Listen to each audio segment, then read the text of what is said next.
What it do, guys? It's your boy YouTube Juice. I'm live back up in this thing to analyze and cover the Nancy Guthrie investigation. Man, it's official. We've officially stepped into our second month into this investigation. Today's March 4th, 2026, and looks like the search continues for Nancy Guthrie. No sign of her whereabouts still. So we continue to patiently wait, analyze, speculate, and wait till this thing all unfolds, I guess. It looks like the Pima County of Arizona maintained that Nancy was abducted from her home in the Catalina foothills against her will in late hours, January 31st or early morning of February 1st this year. Investigators are currently analyzing the mixed DNA samples recovered from her home and a glove found roughly 2 miles away. A forensic expert suggests that bloodstains found on the porch, confirmed to be Nancy's, indicate an altercation occurred during the abduction. So just a little recap on everything that pretty much happened or what's going on. In other words, as far as the footage of the masked man armed at the front door around the time of her disappearance, the suspect is described as 5'9" to 5'10". Some people think he might be even taller. With an average build, wearing a Ozark Trail backpack sold at Walmart. I think in the beginning we thought that the suspect got the backpack directly from Walmart, but it seems like people are starting to use their brains and come to realization that it could have been purchased secondhand. So we don't know necessarily where he got the backpack at, and I believe they came up with that information due to the fact that they weren't able to trace any suspect or any person that could match the suspect's description based on the suspect maybe making a purchase at a Walmart, a local Walmart here in Tucson. And I believe they did check further beyond that as well in other cities. I'm not sure if they checked states as far as the purchases that occurred when that backpack was purchased at any Walmart. But man, we just all hope that we can bring Nancy home, but I think a lot of us lost that hope and have came to realization that Nancy is no longer with us. And you heard Savannah talk about that a little bit and pretty much say that yesterday. So, or I'm sorry, was it a couple days ago? I believe 3 days now when she came out and spoke again. $1 million reward is still on the table for any information leading to Nancy's return, or should I say recovery. Despite proof of life, despite receiving multiple ransom notes demanding cryptocurrency, the family has received no proof of life. In the beginning, they wanted proof of life before they sent any money. And I think based on sources that Savannah may have been surrounded with, she decided to not go forth with the ransom as far as the demand of $2 million, which later on went up to $6 million. Wow, this has been a very, very, very interesting case. The most interesting one I've ever seen in my life, as a matter of fact. So I just can't wait to see how this is all going to unfold.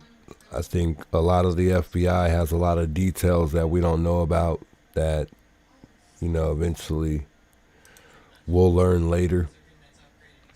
I got something interesting I wanted to play. I got a couple interesting things I wanted to play tonight, which, you might find interesting as well. What's up, handsome, by the way? What up, little Annie?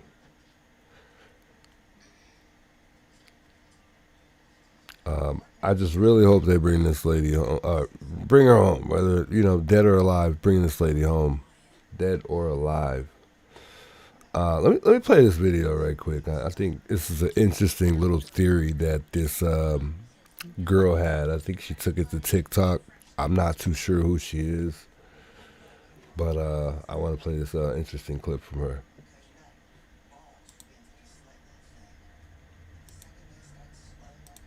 To me, Savannah Guthrie looked like she already knows her mom is dead. So what if the police have said to her, they pulled her and maybe her husband aside and said, "We found out that this is your sister and brother-in-law, and we think that your mom may be dead, but we can't catch her if you let on to the fact that they're involved. So pretend like everything's normal. Pretend to love on your sister and your brother-in-law, and let's just go forth." And so, like, do these things, the press conference. So she has to sit there knowing that the people are sitting right next to her who may have done this. Like, something is missing that we don't know. And I'm not talking about it is a press conference and the FBI and the officers have to not tell the public certain things. I understand that. This is something different. And again, I don't know if it's that poor Nancy is already deceased, or that Savannah Guthrie has been told something about her family, or something else. But there is a big missing detail to this that none of us know. And why is it that Ashley Banfield has said, and she's this famed reporter, like, staked her reputation on this and doubled down on this, that Tommaso, the brother-in-law, was the only sort of person of interest, and no one else is saying this. Now here's where it gets... Wow. What do you think? I thought that was a pretty... I'm going to run that back one more time. I mean, I think she had an interesting little theory as far as her speculation on it. I thought that was super, super interesting.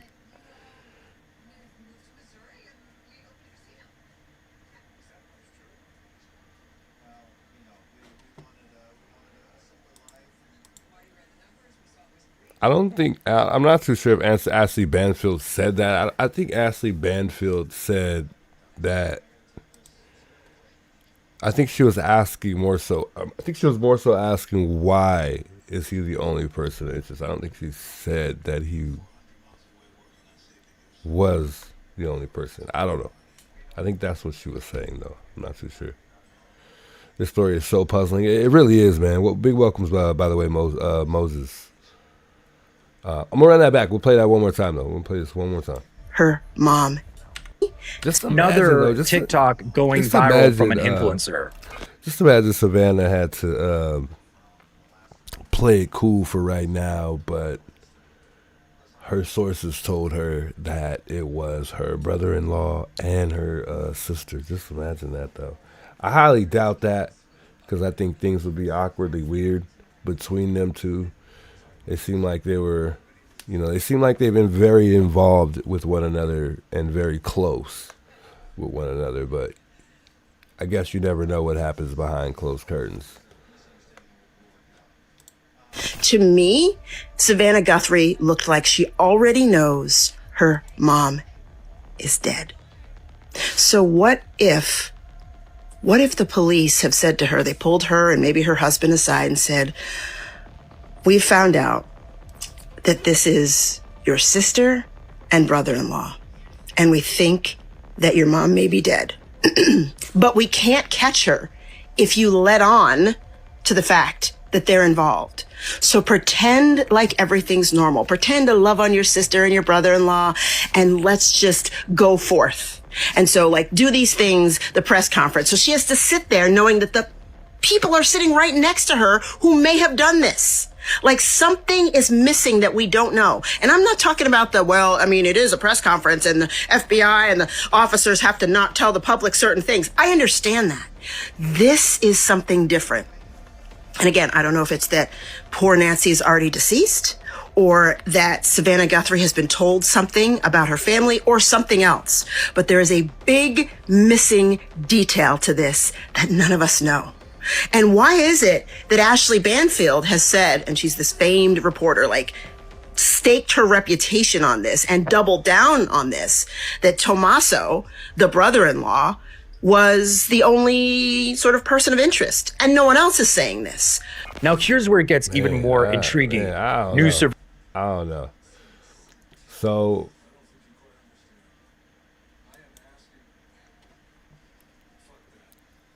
That was crazy. That was just crazy. I got another thing I wanted to show y'all real quick. I guess the guy goes by the name of Mel, and I don't know if you guys heard, but supposedly the sheets were removed, after they had took Nancy. I guess these are one of the things that they took. And then there was also supposedly semen, and it's not, I don't know, don't quote me on it. I'm not too sure if it's true, but, and I hate to even say this, but there might be a chance that,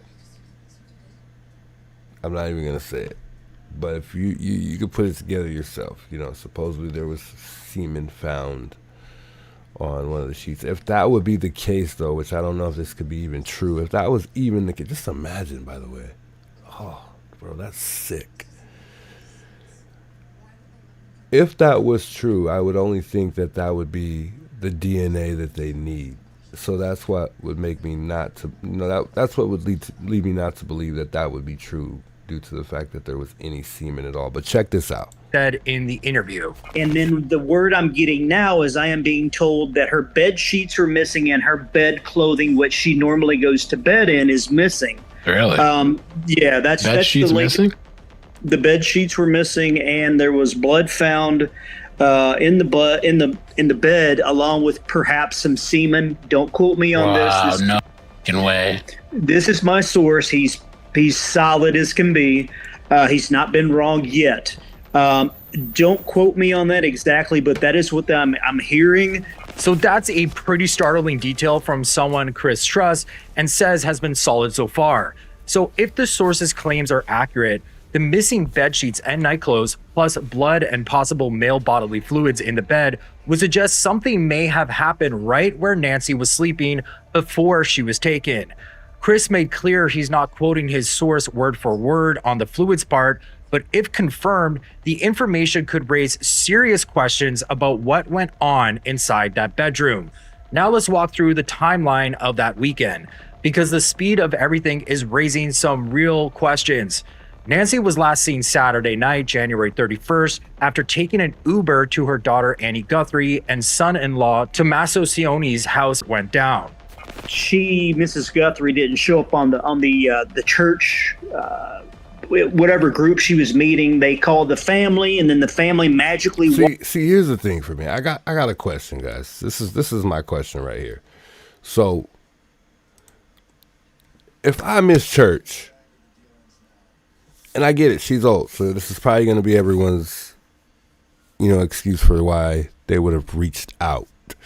However, here's my biggest question. If I miss one day at church, I could understand if it was weeks, months, but if I miss one day at church, be real, be honest. Are you going to call to check on me to see what's up? Let me know in the chat. I really want to know. Are you really going to reach out and see if I'm good or if even if I went to church every day, I miss 1 week, or every Sunday, I miss 1 week, or I miss one day, 9 times out of 10, would you reach out to see if someone's okay? One day.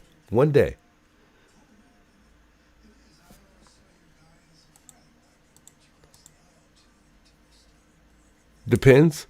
See, I find that super, super interesting because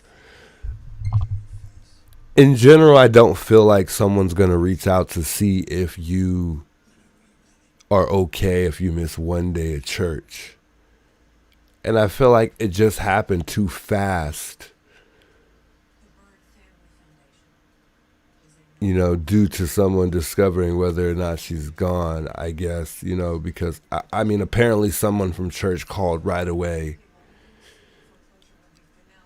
I'm sure because they arrived at the house at 11 o'clock, which means she would have had to go to church around maybe 9 a.m. I mean, church don't really normally start any earlier than 9 o'clock in the morning. So, but 9 times out of 10, no one's going to call you to see if you're all right if you miss one day of church.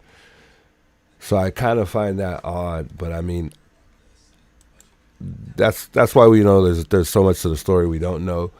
And Annie, knowing her mother, obviously she's gonna know something's up if her mom didn't go to church, because I'm sure they're probably gonna say that she always went to church every single Sunday. She wouldn't miss a day unless she was sick or something really happened. So obviously that in this situation that was the case, but 9 times out of 10, I just kind of find it odd, because I'm not reaching out to see why somebody missed one day at church.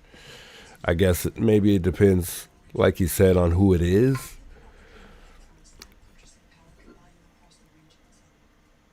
But I don't think, for me personally, I would really think much of it. But another thing, I also wonder how Annie and Tommaso entered the home when they went to the home that day. And obviously they didn't see any signs of anything unusual, the first visit, as far as the police arriving. So I don't think they would have been able to observe anything suspicious about Annie and Tommaso's behavior, because they weren't paying attention to anything. So how would they even know how they behaved on that first, the first time the sheriffs went to the home?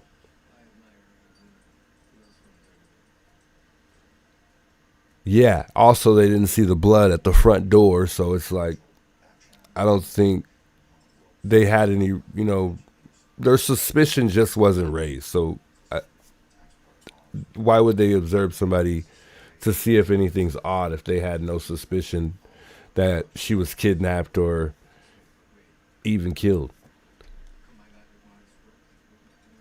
So I guess we'll never know how Annie and Tommaso were the day that they did go out to the home. And I don't even know if they got there before the police got there. Did they visit? I guess obviously so, because they made a call. We still can't hear the actual police call, which is unfortunate. I feel like we should at least be able to hear that call. I feel like they're never going to release the actual call to the public, but who knows? We'll see. Maybe it will actually play out if we ever get a suspect, so we can see this thing play out in court. It would be a really, really big case, a big trial. Walked into the house and they said, well, we didn't seem to see anything. We got a missing person, right? Like, so you would have noticed something at a place. You would have noticed that blood on the front of the door. You would have saw the flowers laying there. So as you can see, the former investigator pointed out how odd it is that the family walked in, said nothing seemed out of place, and yet we all saw the blood droplets on the front door and the scattered flowers in the public photos. If that account is accurate, it makes the early moments of the case confusing and suggests something more may have been at play. Journalist Ashley Banfield reported early on that investigators were reportedly eyeing the son-in-law as a person of interest at one point, even if not officially named at the time. Journalist Brianna Whitney has also reported that the CRV belonging to Nancy's daughter and son-in-law is still being held as evidence weeks later. Normally, when someone is cleared, their vehicle gets released quickly. So if it remains impounded, authorities would need to confirm why. Public records show another interesting timeline. Nancy Guthrie's home was listed for sale in October 2024, but quickly pulled off the market. Then in March 2025, Nancy's daughter and son-in-law bought a $650,000 home just 2 miles away. They both had been reportedly helping as caregivers, so some wondered if Nancy was planning to sell and move in with them. But if the plans changed, authorities would need to confirm what happened. So here's where the personal side gets that's another thing we don't know as well. What if Annie and Tommaso got paid to, or just Annie got paid to be her caregiver? And that could also be a reason why Savannah is helpful to her, because I'm sure she's a really big source for Annie as far as them getting any type of income, any extra income based, because I think Tommaso's the only person with the income right now. I was looking online also at Annie's book. I don't think many people even have purchased the book with them just, because they're basically, well, they're not basically, they're famous now. So, well, Savannah's always been famous, but Annie's definitely famous now. So I figured people would go buy the book, but it didn't look like much people bought the book. It looks like it still doesn't have much interest for what I saw, but I'm sure she got a couple buys. Just kind of off topic, but not really, because that book is really throwing her under the rug even more as far as this investigation, because I think it talks about things in the dark. I don't know what specifically it's pertaining to, but there's also stuff that I think Tommaso has a band that's something dark as well. I don't know. It's weird. It's weird. And more interesting, archive video from the Wayback Machine show Nancy's daughter in her backyard engage in some... See, that's freaky, man. That's freaky. It reminds me of like a gothic, or is it gothic? It reminds me of like a gothic look. Maybe that's what she kind of is. I don't know about that skull on the stick looking thing. That looks freaky, and her makeup and everything. Maybe she doesn't have on makeup. It's her eyes that are kind of scary. But it's the black hair. I don't know if that's a wig or what that is, but that looks freaky. I'm not going to lie. She looks real freaky. Esoteric activities.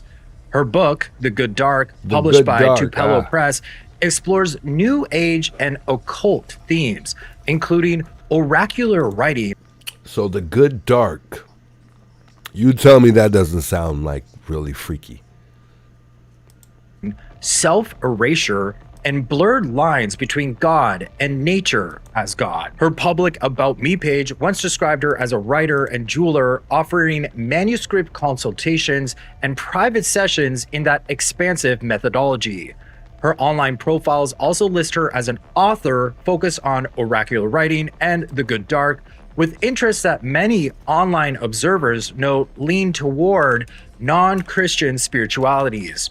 Nancy, however, was a devout Christian.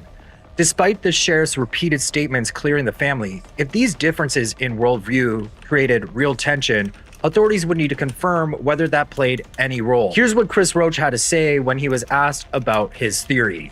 I guess I could have three theories. I guess I'm still throwing the Tommaso Annie theory out there because I'm still sticking with it. People want to discard that, but that is still on the table for me. I think absolutely there could have been some type of discussion. We really don't know if Nancy really made it home that night. I think there could have been a discussion she was going to change her will. So I am not suggesting, implying, or accusing any cleared family member of involvement. These are just public theory discussions. But here's another TikTok going viral from an influencer. To me... So we watched that part of this video. I want to play this with Ashley Banfield. I think she has some interesting things to say. But there's a guy who sat down with a really famous lawyer. It was an interview. I don't know where it was. I don't know if I have it in here still. It was a really good interview, though. I think she has some really good things to say. I can't recall her name, but I got to play that because he asked some really good questions, and I think people need to hear that. But anyway. But what happens once the lab kind of says, here are your people? Here are the 40, 60, 80 potential family members of your suspect. And maybe in there somewhere is your suspect. Then what happens? What are the cops and the detectives and the rangers and the agents for the FBI? What do they do with this pool of dozens and dozens of people who might or might not be connected to this criminal? Well, they're connected in some way, but how do you get to the criminal? Because after the computers and the scientists in the lab get through their work, the gumshoe fellers and ladies do their work. They hit the pavement. They hit the sidewalk. They knock on the doors. They follow the possible, target, and they collect something to see if it's their guy. And it is a fascinating process. And so Brandon Bess, who you're about to meet, including his 10-gallon hat, which is amazing because I lived in Texas for 5 years, so I so love that culture. He will tell you the work that he did the gumshoe shoe leather work that he did to find these people, and how amazing it is when you find them, and how incredibly crazy it is when you approach people and ask them for their DNA, because they might actually be key to solving a crime. What would you say? Wait until you hear his responses of what some of his people have said when he's knocked on their doors. Okay, but let me get you through a bit of today, and then you're going to hear from this former Texas Ranger, who's just, again, so incredibly smart and so incredibly fascinating. The sheriff today, it was You revealed, saw did that an video, interview Tiger? Or are you talking about this one here? with NBC News, and it was aired on the Today Show. Did you see the drunk man today at Nancy's house saying he knew who did it? Nah, I didn't see that at all. Who recorded that? Was that JLR who recorded that? I'll see if I can find that video. Again, the sheriff's not doing interviews with anybody else, just selectively every so often, just sits with someone. It's frustrating for the rest of us who are all trying to get, information straightened out or cleared up or even information. But he told NBC News that he thinks this case can, quote, absolutely be solved. That's good to hear. I'm happy to hear that. I hope it's true. I hope it's on target. I hope it's just not lip service. I hope that what he's saying is like, yeah, we have enough that we're going on. It's a lot of work, but it can absolutely be solved. To the vehicle that was found whizzing through some neighbor's doorbell cam, front doorbell facing camera, on the 1st of February, at exactly the time that it's likely a vehicle would have left Nancy Guthrie's home and then 7 to 8 minutes later crossed through their camera purview. Yeah, I believe there was a drunk guy about 3-4 days ago, though. I don't know if that, unless that's what you're talking about. There was another drunk guy that showed up at Nancy's home again? We had heard that was a dead end. Maybe not. Maybe not, because the sheriff said that they haven't yet identified that SUV, right? But not that it's out of play. Wow. And then said something else that was weird. Look, what I would tell you is this. We're aware of it, and we're looking into it, just like any other piece of evidence. Have you been able to identify the car that drove past at 2:36 a.m.? No. No. But you are looking to identify it. We're looking at that vehicle as well as hundreds of thousands of other vehicles that were out driving that time of day. Okay, hundreds of thousands of other vehicles? That's ridiculous. I don't get that. I'm sorry. First of all, what's the population of Tucson? I'll tell you the answer to that.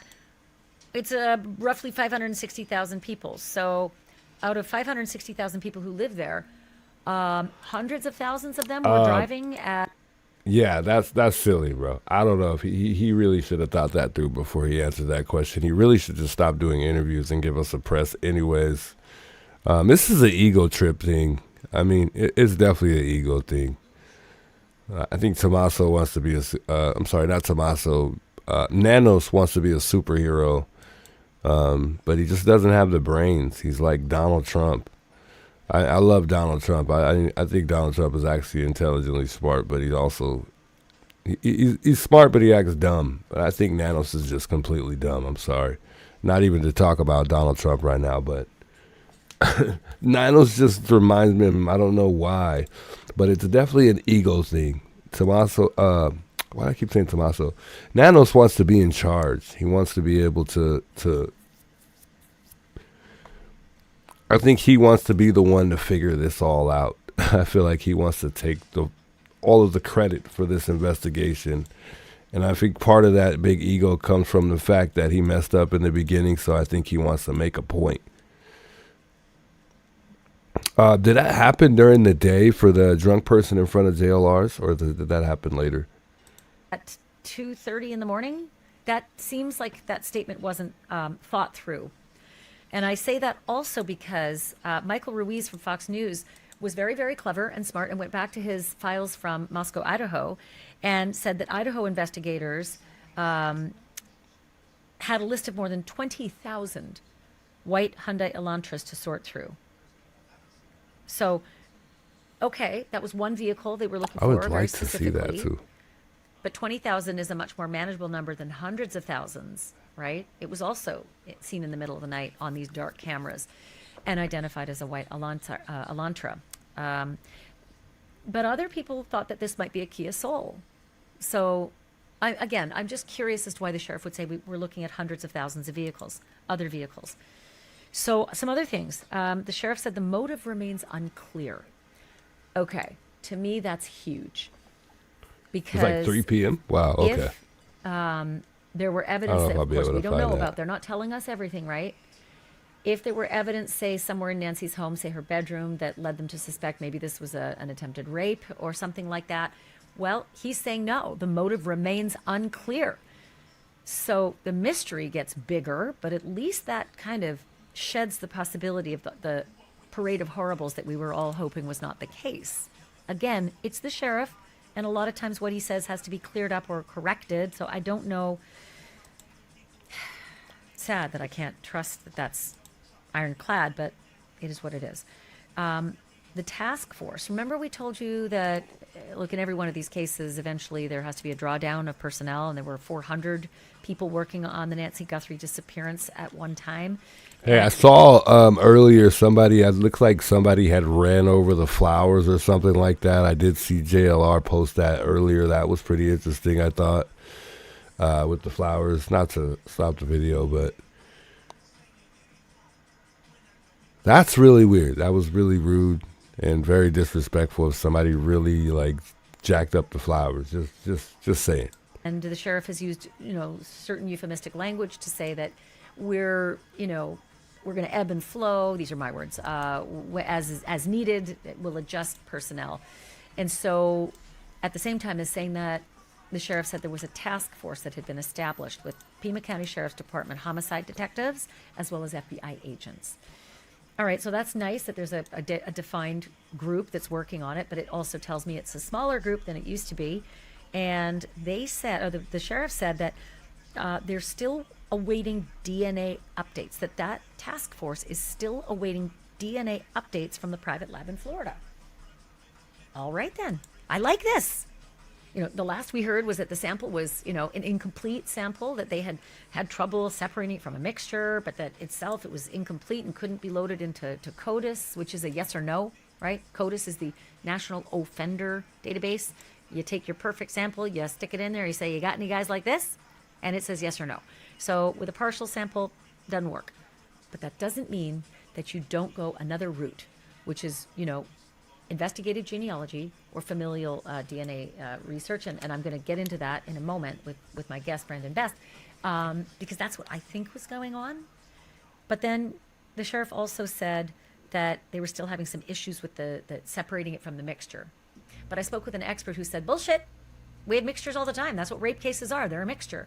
I don't know what to make of it. I'm just not super skilled in that science. But so look, was the drunk guy that showed up, was he a Hispanic guy with tattoos on his face? Pieces of DNA that were mixed into that. Shannon, big welcome, by the way. Separate out the unknown from some of the knowns. Whatever it is, the work is still going on. That was the point of me bringing that to you, because I'm happy about that. It means that there's still optimism. This was less optimistic. The backpack, right? The Walmart backpack. The sheriff said that it might have been secondhand. It might have been a secondhand backpack. Maybe it wasn't purchased. Here's how he said it to NBC, because his words matter. Take a look.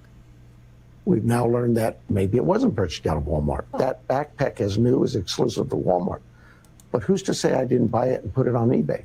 That's what we're looking at. If you're watching and you know of somebody who either sold a backpack, or maybe you sold a backpack on eBay recently, or you know of an eBay transaction that you saw for that backpack, 1-800-CALL-FBI.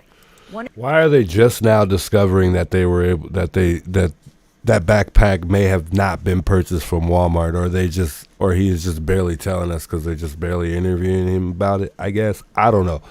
But come on now. They should have been smart enough to know that there was a chance. It's a 50-50. A chance that he bought it secondhand at a Goodwill, or he bought it from a friend.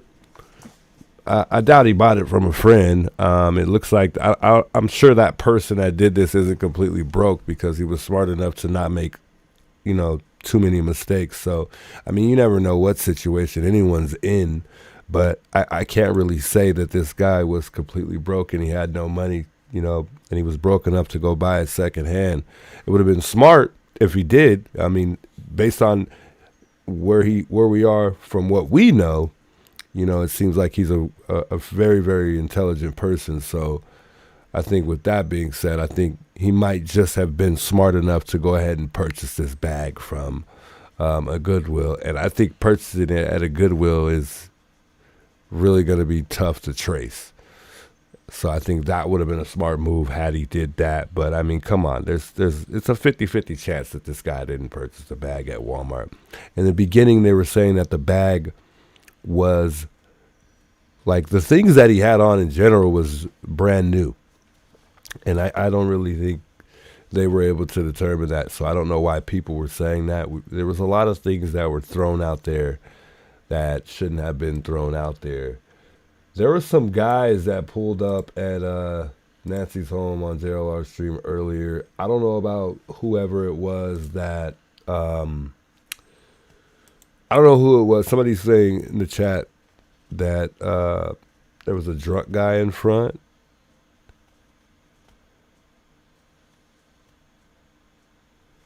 Oh, I think I see it. I think I see the video. I think someone posted it. Okay. I got it.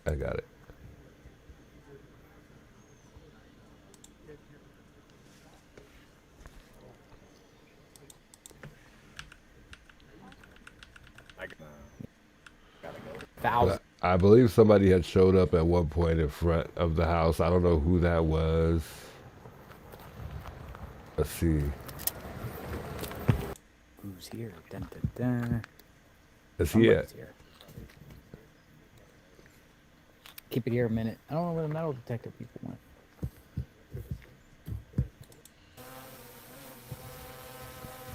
It must have been some detectives that came out today again or something like that.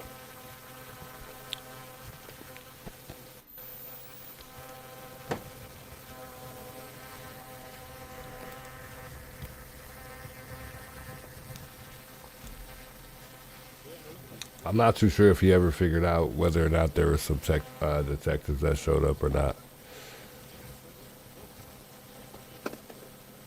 Were those detectives that went out, or who was that? Back in the house.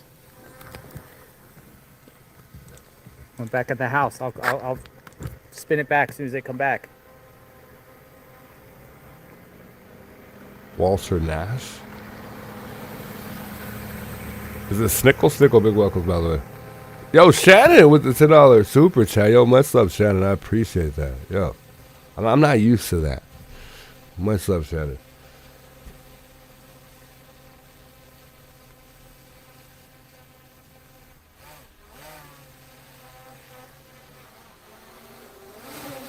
I think he's flying a drone or something like that. I think I found the video of the drunk guy in front of JLR's on my... I think he posted it on his Twitter. I kind of been trying to follow on there since he uses it a lot. I think this might be it right here. Oh, that's that house. Sounds kind of low. Safe out there. Safe, all right?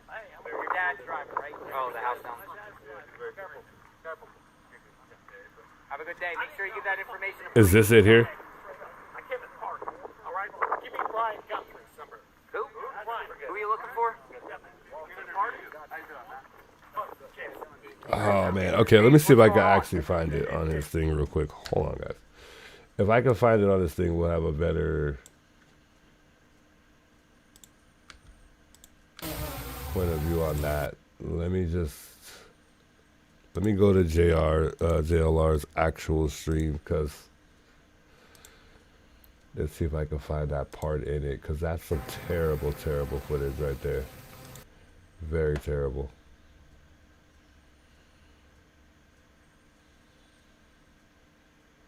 I'm not sure if I'll be able to find it, but I'll try to find it real quick. If it was JLR that actually recorded it, I'm sure he doesn't. It usually goes 12 hours straight from what I saw.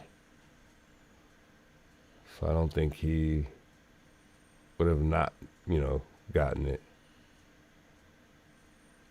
Well, anyway, we'll watch it. I just want to see if I can find it, but I don't want to take too much time here.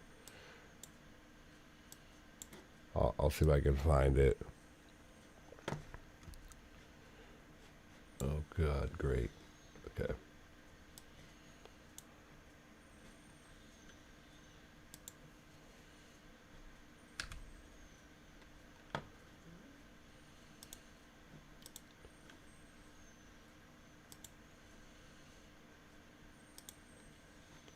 All right, so supposedly this guy was drunk today. We'll check this out. Excuse the bad quality of this video, though. I'll try to find a real actual video, but it's hard to hear this. Where's she at, James? He said, "Where's she at? Where's she at, James?" Who? Very good. I don't know if he does or not. I think he knows where fucking cartel money Dude, he just threw some guy. What's his name? Threw some guy, Walter Nash, under the Walter bus on Nash. national TV. Who is he?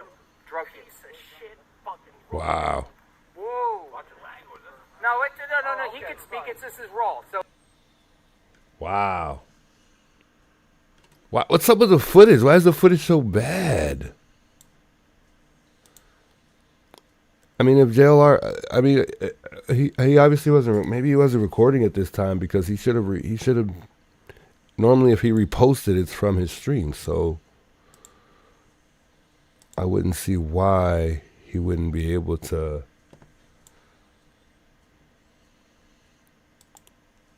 repost that with good quality. It's at 628. Yeah, because we can't really hear that at all. So 628. All right, let's see. Okay, good, man. You're on the money. Okay, I like that. I like that, baby.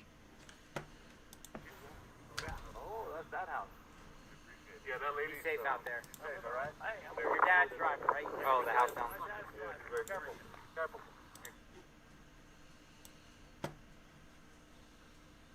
I got like 1,000 windows open. That's probably why this thing is not acting really great today. Hold on, I'm trying to move my screen over here. Hold on, chat. I think I keep clicking a button, that's why.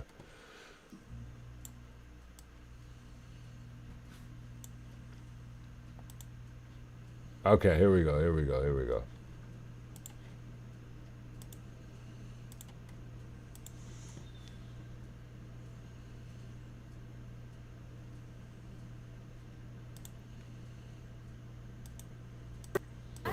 But they also Oh, use that's the much media. better. They use the media to amplify their message. The media gives them a platform, and they're very convincing on the media to act like they're there at the scene, they're ready. Who's the Hispanic guy, by the way? I think he always has some pretty factual stuff to say. I mean, so I don't know if he's always on point, but I mean, so far there's been some things that he said that I learned later that was actually true. I think one thing he mentioned was the fact that there was a broken lamp, he said. Don't quote me on this. And then he also mentioned that there was blood in the hallway. Before this hit the news, I watched this guy say that on JLR's stream. For whoever this Hispanic guy is, I think they all went out to dinner as well. But he seems like a really real guy. I mean, he said he's gonna be the messenger in this whole thing that's going on. I guess he said he's gonna be the one who pretty much delivers the facts. So I don't know who that guy is. I would like to see who that guy is to see if he streams or see if he actually has some type of platform he's on. But like I said, he seems like he's been a pretty genuine guy. They got all the teams of searchers and everything like that. Threw me off when I first started seeing his face too. I was like, hey, everybody's coming in to help too. No, he ain't coming in. Nothing. They literally called the cops on me in Tennessee because they were sitting. They said that we're gonna do this big search for Sebastian Rogers, and then this one guy sat in a parking lot with a booth with a QR code to donate, and they didn't do no searches. So I was there to document, and they were like, "Get out of here! I'm gonna call the police." They called the police. Yeah, they don't like me because I shared what they're really about. Get out of here, man! They'll do anything. You just don't. Criminal Network. They went out there for okay. Riley Strange. I'll check that They guy latched out. on to Riley Strange's dad. Shout out They brought JLR, by the one way. dude with a boat.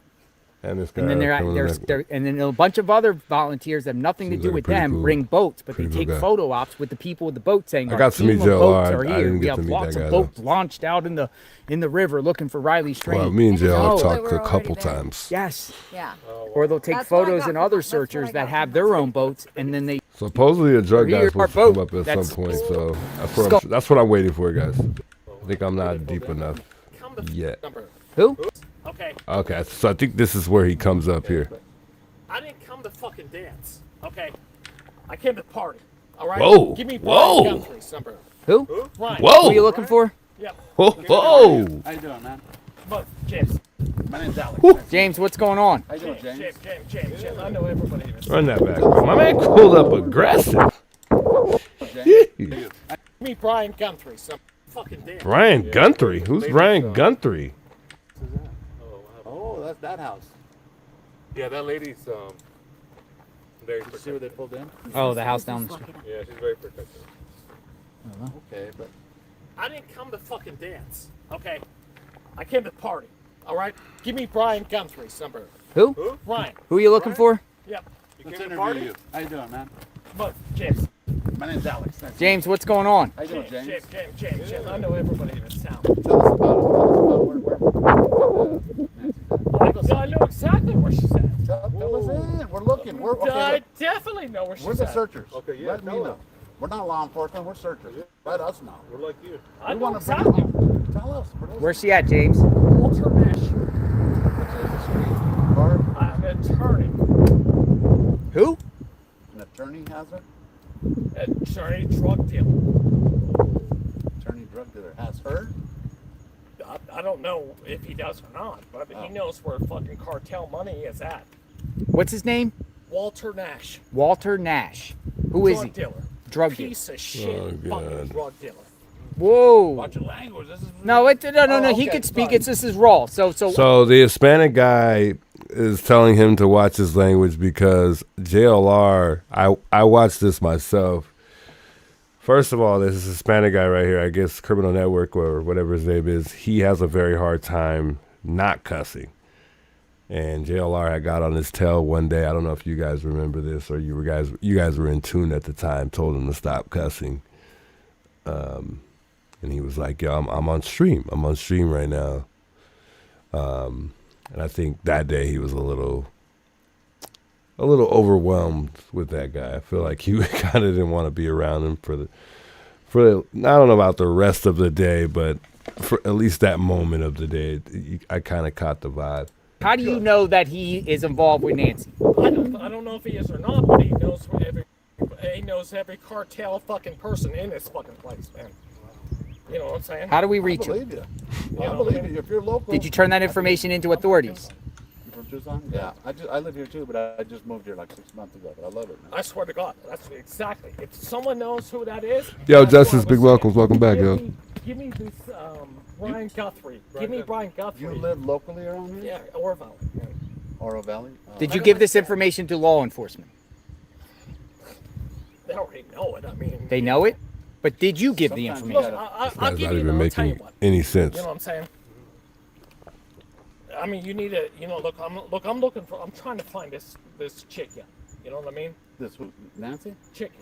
You know what I'm saying? I don't know. Chicken? Chicken. You know what I'm saying? Chicken? Chica. Oh, like you're Spanish, the chica, the female. Yeah. Oh yeah, we're with you. That's what we're doing. That's what we were trying to do. We're trying to trying to wash us. We're trying to cover 100%. the homeless. He said chica. We don't know where to look. Like he doesn't even speak Spanish. Like, you know how a white person or someone that doesn't know Spanish kind of speaks Spanish? That's how it sounded. Or even black people. The way we say it when we don't speak Spanish. That's exactly how he sounded. How do you think this guy makes money? I don't know. Tell me He he's an makes attorney? money from fucking drug dealers. Yeah. Who is Walter Nash? Walter Nash is a piece of fucking shit. Where does he work? What kind of He attorney? works right downtown. An attorney? Anyone know who Walter Nash is? I have no idea who Walter Nash is. Maybe we should look Walter Nash up just to be on the safe side. Maybe this guy's drunk and telling the truth drunk. You know how the truth comes out when you're drunk. For the government. He fucking takes money from people. So how about this, James? So look, If he did it, what was his motive to get?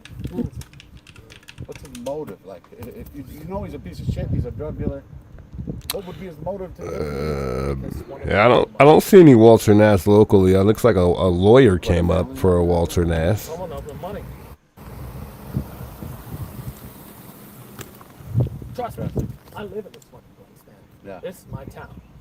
You know what I mean? I mean, who can figure it out? You know, like, you got my dad over there, all right? You know what I'm saying? Go back. If he did it, Thanks, man. computer, just a Downtown. Oh God. How do you think this guy makes money? I don't know.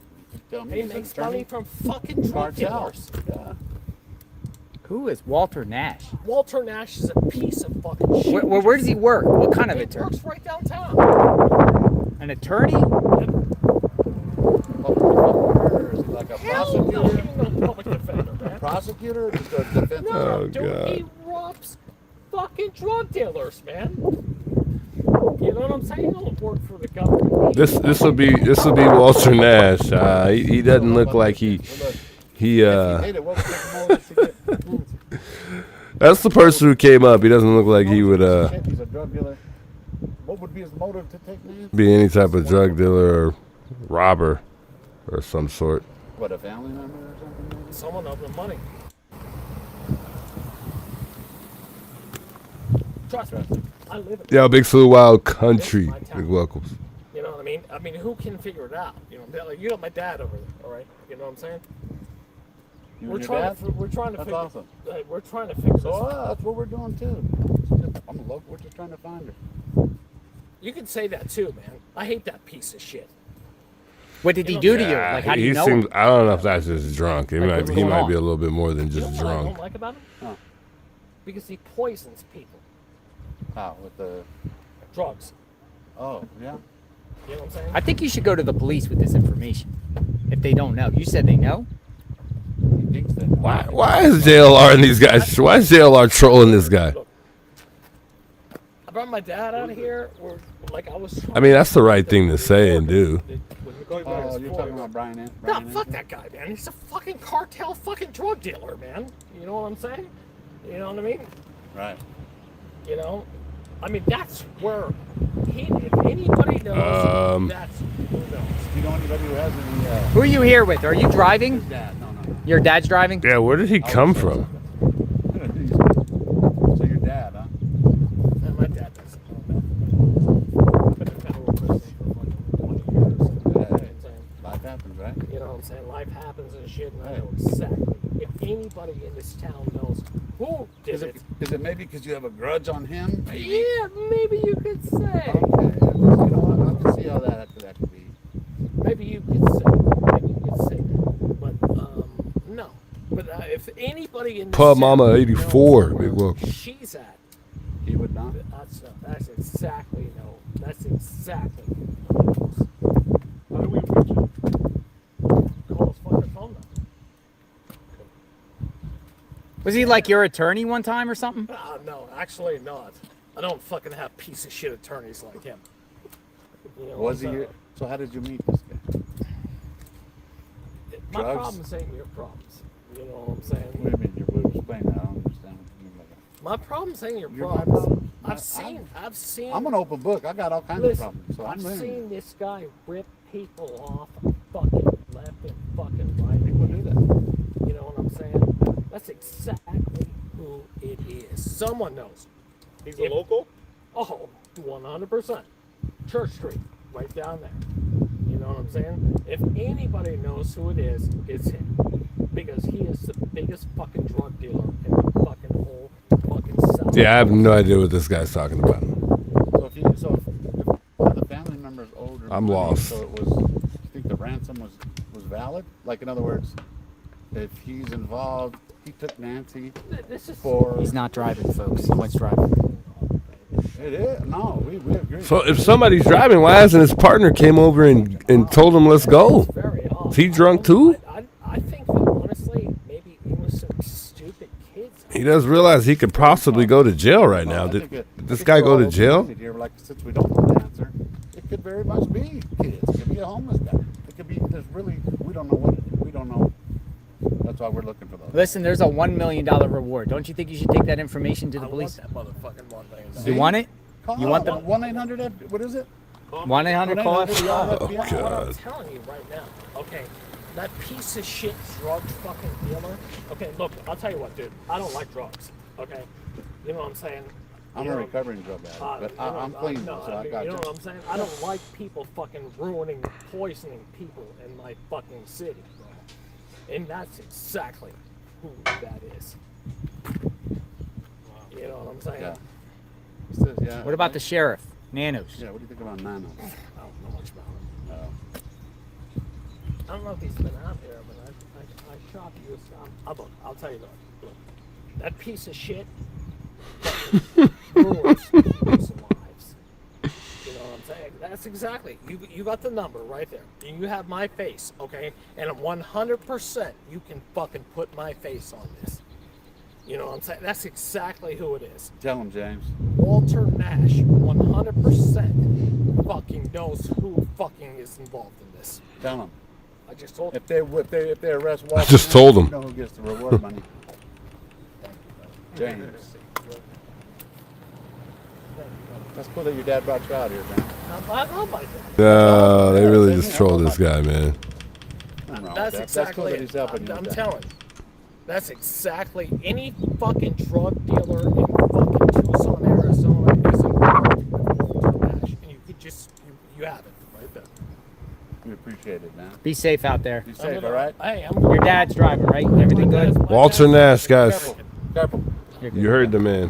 Have a good day. Make sure you get... This could potentially be our suspect. Don't quote me on it, but Walter Nash. He's saying that this could be our guy. That guy probably went to jail for giving false information. He said he knows who did it.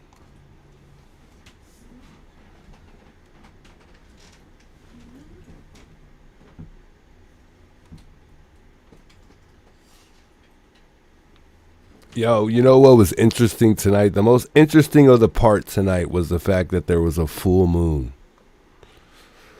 And I think they were saying it was a full moon the night that Nancy went missing, from what I remember. I think.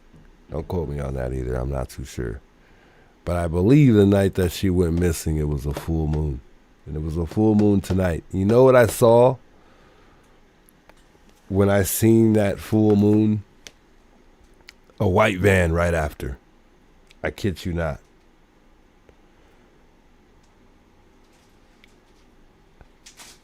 But I guess it wasn't sought out to be true because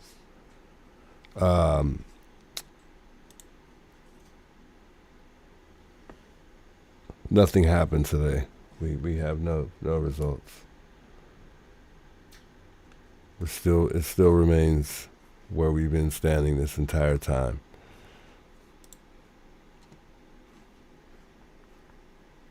that information to police. I thought he was leaving. I'm not going to forget it. I'm not going to forget that name. Walter Nash. We got you, Jim. No, I'm good. He knows who did this. That's what he said. You know Walter Nash? He's not driving, folks. His dad's driving. Yeah, no, his dad's driving. His dad at that? Why didn't his dad come and get him and tell him to get in the car? He's getting in the passenger seat. Someone else is driving. So he's definitely intoxicated on something. Oh, if he was driving, I would definitely call the police. I would 100% call the police if he was driving. 100%. There's someone else driving that vehicle. There he goes. Oh my goodness. He's probably getting a whooping right now. Dude, he just threw some guy, Walter Nash, under the bus on national TV right now. That's terrible.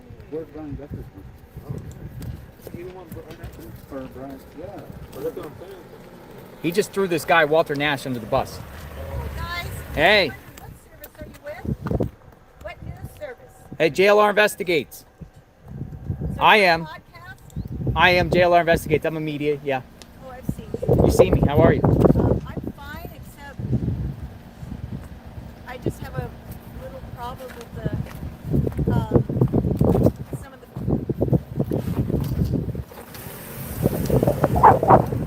What was that? Wait, what? What the heck was There's a going on? lot of weird stuff going on out there today.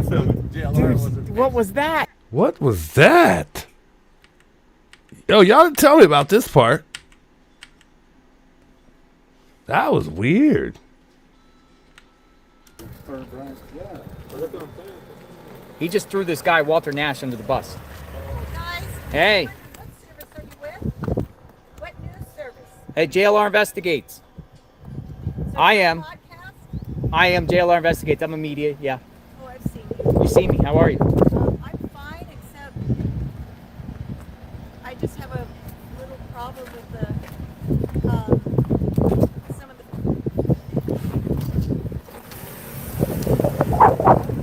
What was that?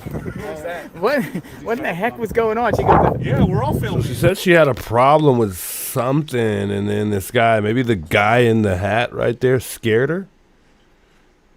It's like the minute he got closer, she just like took off or something. I don't know what that was. That was interesting.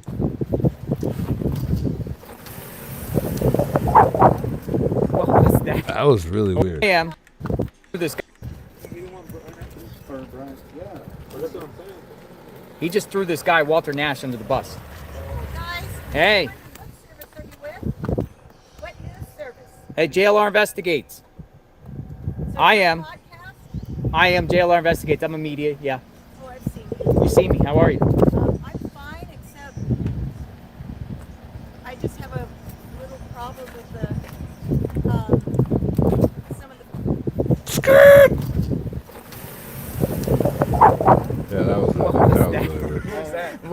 What in the heck was going on? She goes, That was really weird. I don't know what's been going on out there with JLR, but good luck to him. Thanks, shout out JLR, man, for all of his work, man. He's not going anywhere. I don't think neither is Brian Enton as well. I think these guys are gonna stick around as long as they can until we stumble across something. I think they believe something. I think they both believe something's gonna happen really soon. And I'm kind of feeling like that too. But then other times I'm like, man, this guy's gonna get away. He's gonna get away with this. I don't know. There's something that, I don't know. I just feel weird every time. When someone says, like, we're going to get this guy, I always feel like, well, I always question it. What makes them so sure? Because from what we have, based on technology and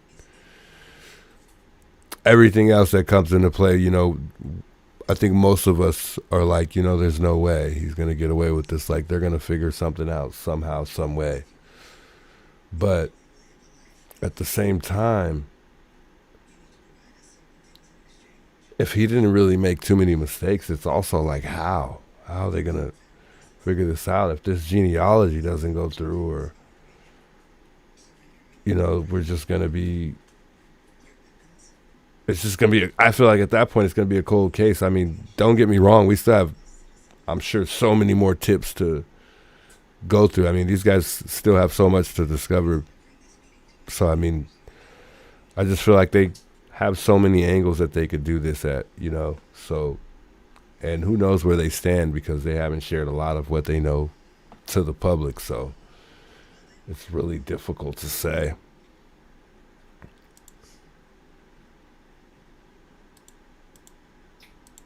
So this guy sat down with the former FBI. I can't recall her name. It was a really, really interesting interview because I thought he had super, super good questions that he was asking the lady in the interview. I can't remember the lady's name, but I think he'll say it in a second. All the technology and surveillance at the authorities' disposal, whether it be the Pima County Sheriff's Office or the FBI. How did this happen? Well, I tell you what, this was a case that was very well planned out, and the circumstances in which she was abducted, meaning the time in the wee hours of the night in a location that had light restrictions. In other words, no light, floodlights, any sort of light is allowed. So it. Mark got the footage of the police pulling up on that guy. I thought they took off though. So how did the police get that guy that was saying that he knew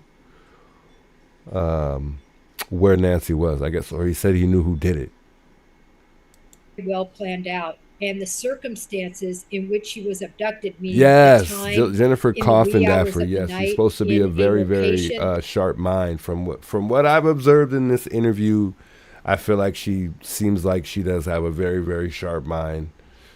And I thought the questions that he asked her were really helpful, you know, because this is as close as we could get to knowing what's going on, is talking to someone who's former FBI. I mean, this is about as close as we're going to get to kind of getting into the minds of what goes on and how they think.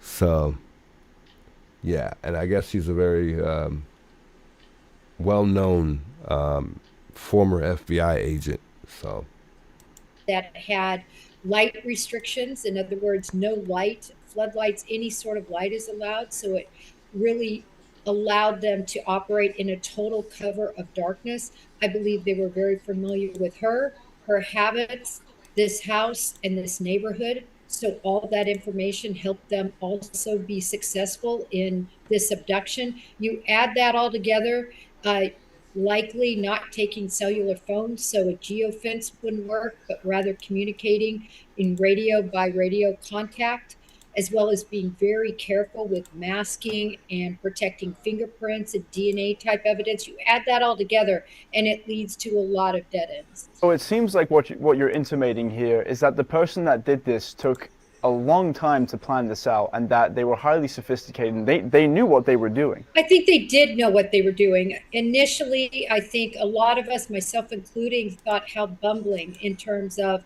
how their holster was, the gun, how it was placed in the holster, it didn't fit.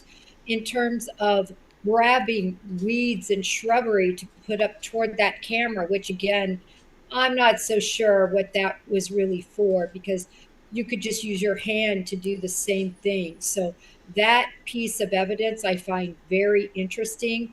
But when you look at this, certainly they did so much right. It makes me think, yes, very well planned out and sophisticated. So considering the level of sophistication in this crime, you know, again, like I said, it's been 31 days. It seems like neither the Pima County Sheriff's Office or the FBI have a lead.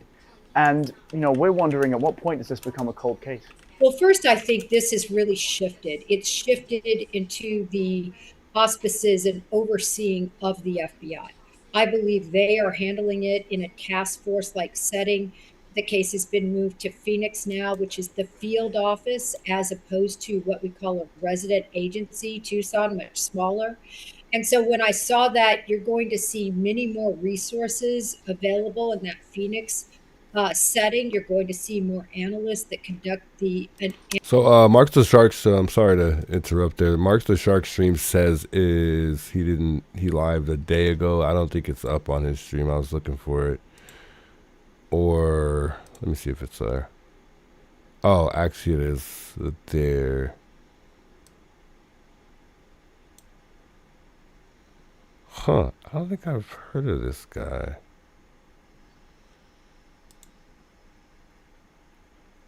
You said it was at 15:30.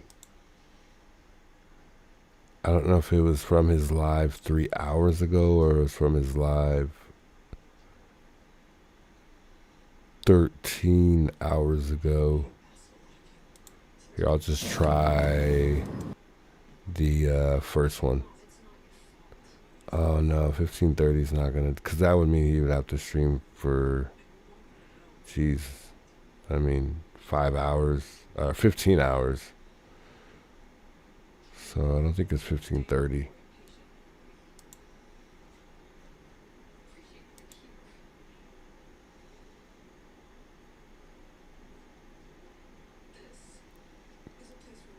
Someone said that guy that pulled up to JLR's that was supposedly drunk, saying that he knew who did it. The gentleman's stream had it on 15:30. When the police pull up, that's where the minute mark is for the video. He would have had that stream 15 hours though. For it to be 15:30. This is so. Looks like he had got it on video as well. But at what point did he go to the jail? Because I thought that, or did the police arrive? Because I would have thought I thought they drove off, so I would have thought they would have got away, unless they never left and they left and they came back. Interesting. Anyway, we don't need to get too distracted on that. I was driving down the road earlier. Don't mind what I'm saying. It was probably something dumb. And yeah, man, it was a full moon today. Probably not the best footage, but it was a full moon, man. I was hoping something was going to happen today. Full moon, the night that we lost Nancy Guthrie. Yeah, the night she was abducted, I believe it was full moon. It was a full moon tonight, ladies and gentlemen. Does that mean something may happen here in Tucson, Arizona for Nancy Guthrie tonight? Will the suspect... Ooh, here we go. Well, there's a white van on the full moon, ladies and gentlemen. Oh, shit. It's getting real creepy. I thought that was a little interesting, though. I mean, I don't know that there was a white van, but remember in the beginning we were looking at a white van. Full moon tonight, though, guys. Full moon. Hey, you never know, man. I just thought I'm hopeful. I'm very hopeful. I was hoping we was gonna get something tonight. Here's some exciting big news about finding Nancy. Ladies and gentlemen. Does that mean not happening? Something may happen here in Tucson, Arizona for Nancy Guthrie tonight? Will the suspect... Ooh, here we go. Well, that was creepy, though. Man on the full moon, ladies and gentlemen. Oh, shit. It's getting real creepy out here, let me tell you. Will the suspect I was be caught? I was acting pretty foolish. But yeah, I thought that was interesting, though. I thought there was going to be something happening, just because I think the night she had got taken, she, you know, like I said, it was a full moon, so. But no luck so Analytical far. surveying of all that digital evidence you have.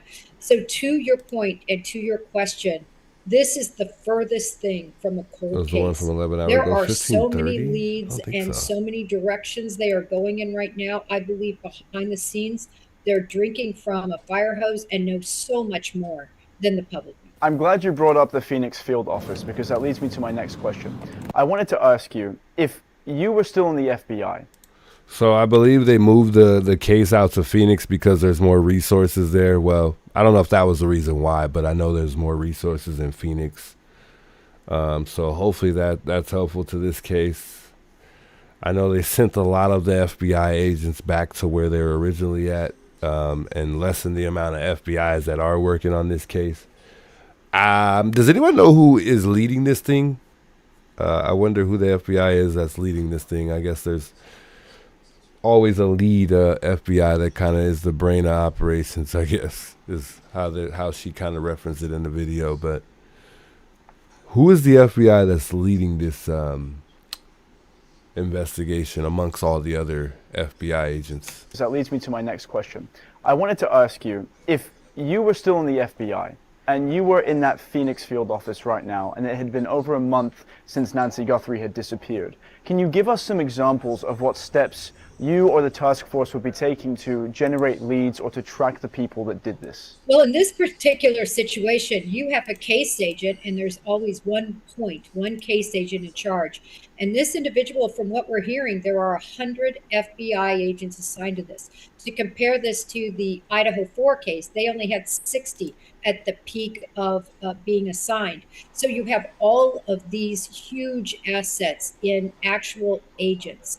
So what I would start out doing, of course, is dividing those agents up with very specific duties, whether they are going to be on the analysis 15 minutes 30. digital Oh my God, I'm evidence, so meaning slow. digital evidence from all the phone But it's not, information though. and or social media information that you have leads on connected with this case. Then you're also going to look at all of the witness interviews that were conducted. In other words, when you saw all those interviews that were done, they call it canvassing in the neighborhood of Annie and Tommaso, as well as Nancy, and likely many other neighborhoods that we don't even see. You have to have somebody sort of in charge of understanding what everyone said when it comes to that. Then you have also the video. I think I might be surveillance, looking at the wrong video. physical video surveillance of vehicles and cars and cameras that are at traffic lights and all of that. You have to have somebody analyzing that. You need agents in charge of the analysts that are actually looking into that.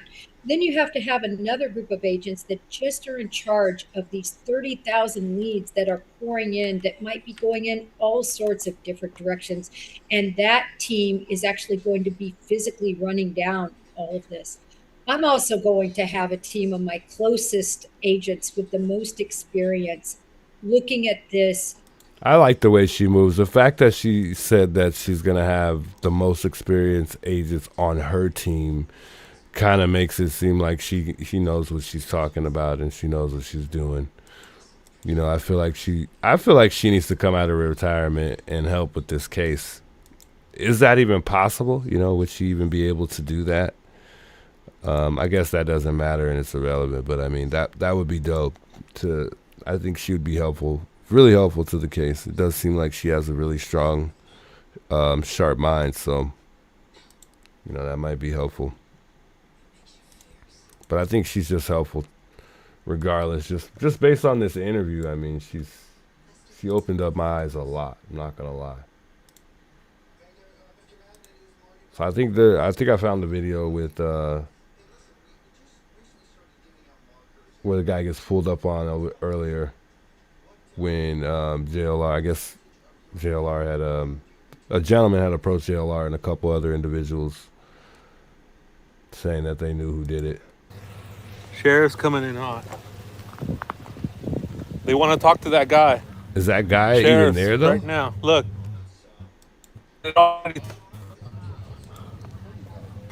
Oh man, this stream is laggy.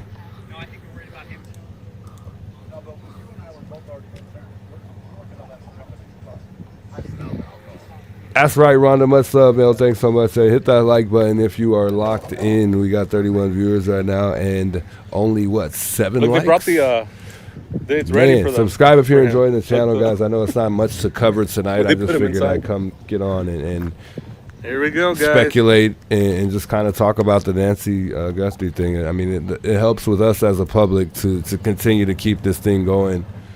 Yeah, and keep it alive. Guys Sheriff's like already JLR got that the are out license here, plate. right here. You see JLR here. He's been one of the most biggest parts of the media, keeping this the whole paddy Nancy wagon. Guthrie trend They brought the alive. paddy wagon. You know, we ain't giving up. We're not gonna give up. I won't give up until we find our suspect. We gotta find this guy. This guy is not gonna get away with this. I am determined.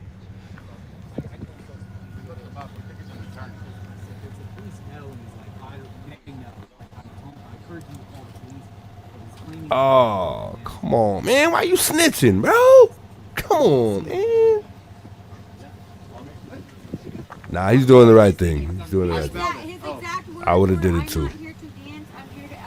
Because we're trying to find Nancy. We don't have time to be playing around, bro. Officer, I was right next to him. I smelled it. He was very aggressive and verbally aggressive. Okay, perfect. See him roll back by his phone, Okay. Thank you, sir. Thank you. We love you, JLR. We love you, man. Here we go. Here we go. They brought the paddy wagon. Hell yeah. What is it? Oh yeah, that's been thrown around a lot. Tanque Verde. Where's Tanque Verde?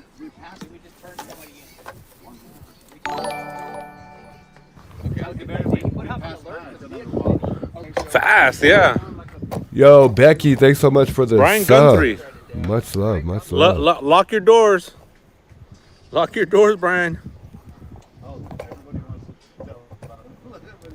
Becky with the sub, man. What's up? Oh, they're watching the streams. Yeah, 100%. Dang. Hey, Sheriffs, make sure you subscribe and like. Come on. Hit the like button. You know what I mean? Yeah.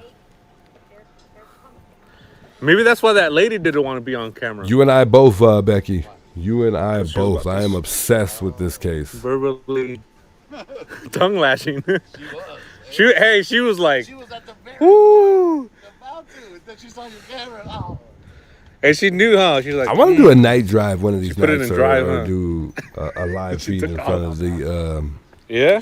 Nancy What kind? What Guthrie was it? home, Bourbon but or? maybe I'll keep it at the house and leave that to JLR and the rest of the gangs that are out there covering this. But if he was driving, me and JR both know we would probably avoid all. Well, there's like disorderly because once he comes out like that, then he's like, yeah, he's in the public, and yeah. But, So they didn't arrest this guy at all. They just, or did they? I wonder if they caught up with this guy at all. Oh, the scanner's reading it. Oh, it's the scanner? No, the scanner's reading it. Oh, they got it on the scanner. Funny. What's it say? That's in JLR's chat. It's already on the scanner. They're fast, man. They're saying it's on the scanner on. They're saying the suspect. Like, Public intoxication. oh, they got the license. No. I mean, I would be very concerned. Oh man, that chat will That's eat true, you yeah. up, man. They got the license plate. You in can the tell he chat. hasn't slept in like 2 days. Wow. You know, a little nose candy, little nose candy. Oh yeah. We had our backup right here. Look. Well, at least they got something to do out there. At least they did something today. got our you back. know, Well, at least what'd they you had say? a What'd you little say? A little show. Look, she got our back. Her and her girlfriend. Well, he probably would have went. I think your size kind of calmed him. Yeah. down. I don't know. I tried to jump to the. So Luke and Mary sat down for an interview yesterday. We talked about that yesterday. I don't know what you guys think about the interview. I think most of the world still thinks that Luke plays a role in what happened to Nancy, but there was that interview yesterday that went down, and I thought that was a pretty interesting interview. I wasn't feeling the demeanor based on both of the two. I just felt like, I didn't feel the emotion. A lot of times you'll feel whether or not somebody's remorseful or, they, have some type of, you're just able to read what their emotion is based on how they feel about what they're talking about. And I didn't really feel that at all. Not only that, Luke and his mother seem like they're very, very hard to read. And I don't know. I just feel like there's still some suspicion behind those two, especially after hearing his mother talk. I just wasn't feeling it. I was not feeling it at all. But that's just me. I don't know.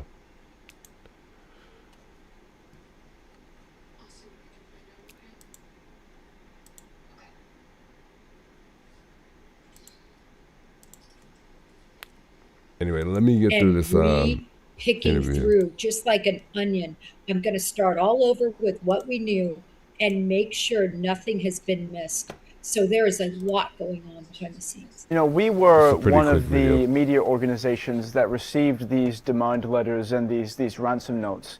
And something that stood out to us in these demand letters was that the person sending them said that was Nancy. Yeah, I agree. saw They're with both pretty them suspect to me as south well. of the border. Obviously, there's no way to confirm that this person is legitimate.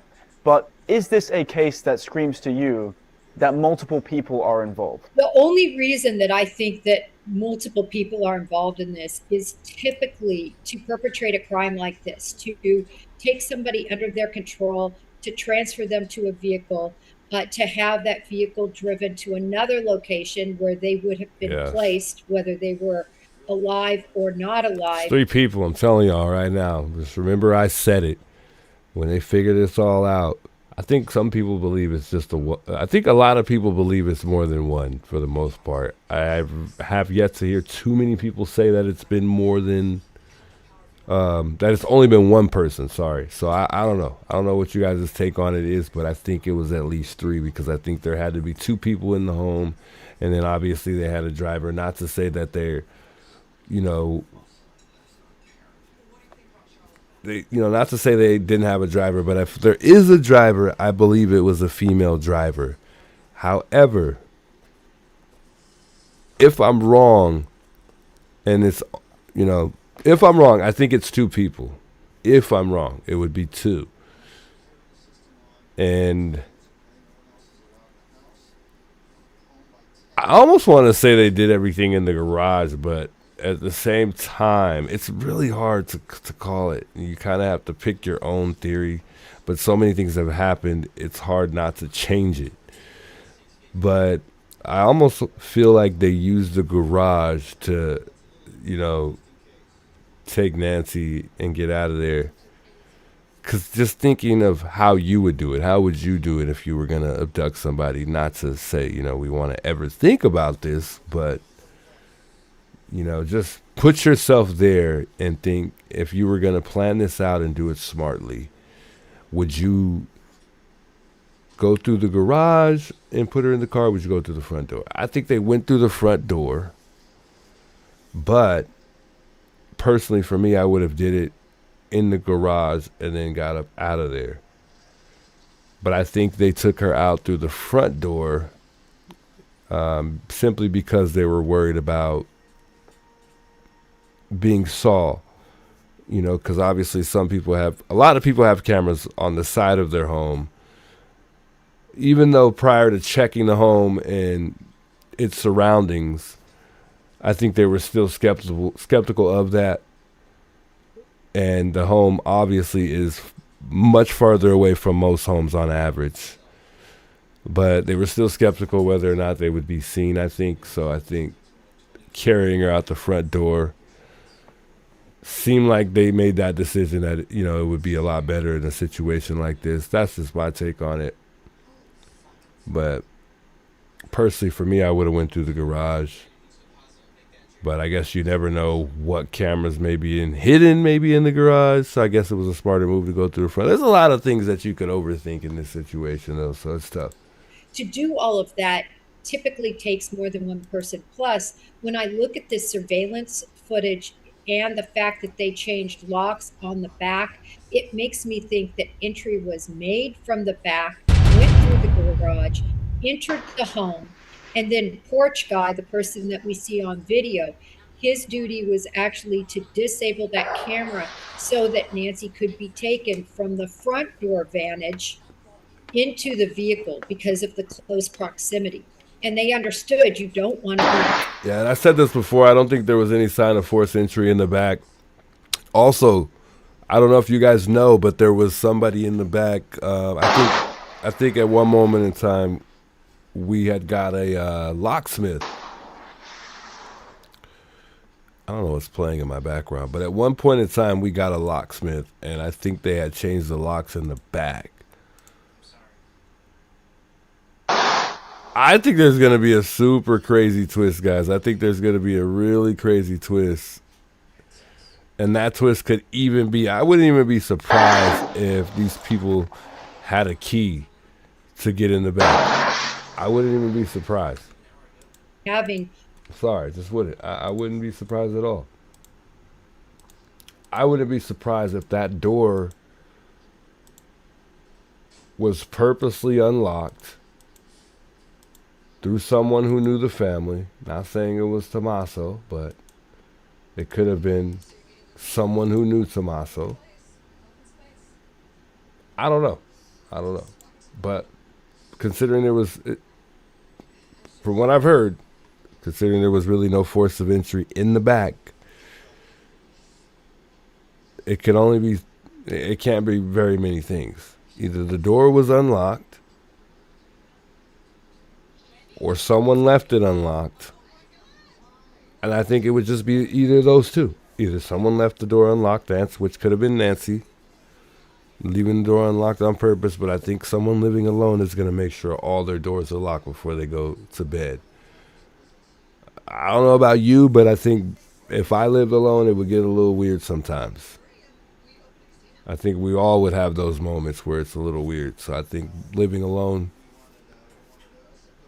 I think we would all make sure the doors are locked before we go to bed. Not to say she may have not forgot, or she may have forgot. But again, they did say she was sharp. I think they phrased it as she was sharp as a tack. So I think she would be mindful enough to make sure her doors are locked. I don't know what she did when she went over to Annie and Tommaso's home. Meaning, I don't know if Nancy was a big drinker. I don't know if she drank you know, and if she did she drink enough to get drunk, or she just was the type of person to drink and just catch a buzz and wouldn't go beyond that. Who knows? But I think she was in a very deep sleep. I don't think she heard them when they came in. I think they went straight to her room and did whatever they did. I feel like the person knew the house well enough to know where she slept. Not to say someone, you know, didn't inform them based on what was in the house and where was this and that, you know, because they scoped the place out from the outside, but they weren't obviously able to scope the place out to see where everything is at inside the home. Can't really see that on the outside of the house. You could get a good idea. I don't even know how many rooms Nancy's how many rooms her house is. I'm sure we could check on Zillow because they said it was listed on there at one point in time and then it was quickly removed. But I think that this person definitely knew the home for sure. Although, if they did spend 41 minutes in there, there's a possibility that they didn't know the home very well. But she was very much so targeted, and I think it was a paid deal. I think it was a paid deal. And I think the ransom was just a distraction. And I don't know if it was a purposeful distraction from the suspect. I think it's just people in general. We have a lot of trolls now in time. So it's hard for me to believe that this criminal was smart enough to just throw a ransom out there and say that just to buy himself more time or just to get the investigators all jacked up in the head, you know. Who knows? You know, they could have been that smart, but I don't know. A woman, abductee, you know, walked around this very large home in this area because it could pose that they could be caught on camera more easily.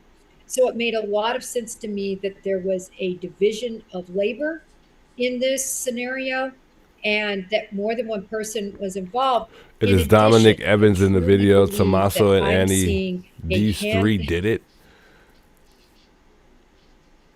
So you feel like Tommaso was the leader of this whole thing and Annie may have been the driver. I'm just assuming because you're naming three people that you think did it. By the way, welcome Campbell 4707. He thinks that Dominic Evans did it. Carly, big welcomes. I don't think I've seen you here. So welcome to Carly and Campbell. Definitely someone who knows the family and the area very well. It's possible. It's possible.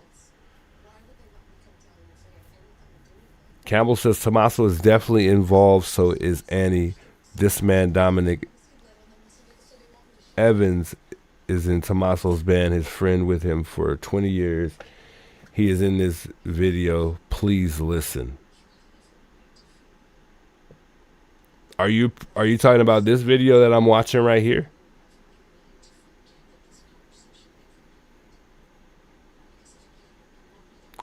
Says, who else would do this for real? Who would do this? This is about family. This is about feelings slighted, and this is about money. But if it's about money, the biggest question for me would be, why didn't they take the bait?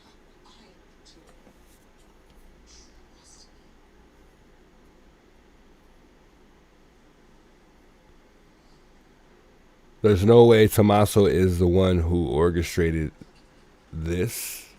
Yeah, I find it hard to believe. But again, Tommaso hasn't spoke. We don't know. We don't even have any idea of how intelligent this man is, besides him just being a teacher for biology. So it's hard to really say and really get a good perception on who Tommaso is. You know, we can't even get a feel for who he is because he's yet to speak. We haven't even got a little simple interview from him, and I'm sure there's been multiple people who's asked Tommaso and Annie for an interview. They could probably make some money right now if they wanted to.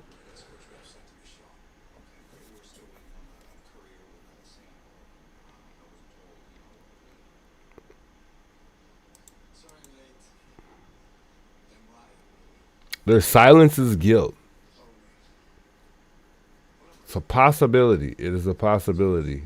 I played a video yesterday that said something like that. Let's listen to the rest of this video because he said that I needed to listen to this. So apparently they haven't got to the moment that you're pertaining to. So let me listen. Held radio to radio or device. In other words, a walkie-talkie in the. Someone said Tommaso had power of attorney over Nancy. If that's true, I don't understand why the son-in-law over the daughters. Yeah, that wouldn't. Yeah, I don't know if that would be true because I also overheard somebody mentioning something having to do with Will. Also, what I find a little interesting too is I think a couple days before this, Annie had went to dinner with her mother. A lot of things could be true. It's really, really hard to say. It's hard to not criticize the letter, even the letter that they left that day when they finally visited the memorial site. Let's listen. And that more than one person was involved. In addition, I truly believe that I'm seeing a handheld radio to radio or device. In other words, a walkie-talkie in the pocket of porch guy. I see a small antenna, what I perceive as that, in a square type box in the pocket. You don't need a radio if you don't have any accomplices. Wow, that's actually the first time I've ever heard someone talk about step by step how they entered the home and what their plan of action was. Obviously, there were multiple gloves found around the scene, a few miles from the scene, and DNA was obviously submitted to the CODIS system, hopefully to find some fingerprints, and no matches were made. And what does that tell you about this investigation? So when you look at the fact that that glove that seemed to be of a lot of interest to law enforcement, I think specifically because they identified that the characteristics of that glove matched what porch guy had. And remember, what we're seeing is not what law enforcement is seeing. That video was released very quickly to the public before it was sent to Quantico, to our labs there that can take images and bring magic to them in terms of lighting and definition. And so what I believe law enforcement is looking at is much more clear than what we're seeing. Look, I saw it all the time. I would send in a license plate or vehicle and it looks like mush to me, and it comes back and I can see a number or I could see the make of a vehicle. That's what they did with that video footage, I believe. So in any event, they're able to see much more clearly than what we are able to see. We're told that the first 48 hours are the most crucial in finding someone in a missing persons case like this. Now, we're way past that. And so we're wondering what you think the odds are of her being found either dead or alive. And is there anything that you would do differently that the FBI is currently doing or not doing? Let me touch on really quick that CODIS question because I got down a rabbit hole and I apologize. In terms of the CODIS has millions and millions and millions of DNA profiles that are in there specifically not only from convicted individuals, but in many states from just arrested individuals. And then in addition to that, you also have all the crime scenes that have been studied by different people, and maybe there was a perpetrator found, maybe there wasn't.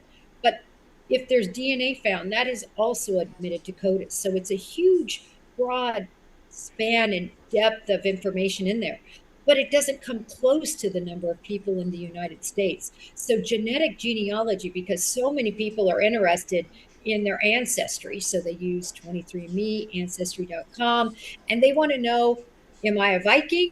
Am I a Native American? What am I? And so they submit that. And through court orders, the FBI can get all of that. and they can do all of these comparisons. So I think genetic genealogy, just like what happened in the Brian That's going to take so much time. could actually prove to be important, at least for identifying the DNA on that glove. Now, as far as your second question, as far as what I would do different, if I were in charge from the beginning, that crime scene would still be closed down. I would not have released the crime scene. There were 4 separate searches done of the crime scene. The Pima County Sheriff's Office did the first search. It lasted about 20 hours starting on Sunday and going into Monday. About 3 days later, the FBI took control of that scene and conducted another search. And then days later, the FBI realized they missed the camera on top of the roof and that they should have taken Nancy Guthrie's vehicle. So they go back for a third search and take that and who knows what else. Then on the 4th search, they realize, oh my gosh, she has a septic system. Better go in and search that. Huge errors for down the road when it comes to adjudicating this case. For any lawyer, this is going to be a field day for a defense attorney. So the number one thing you have to do with a scene like this, you have to lock it down.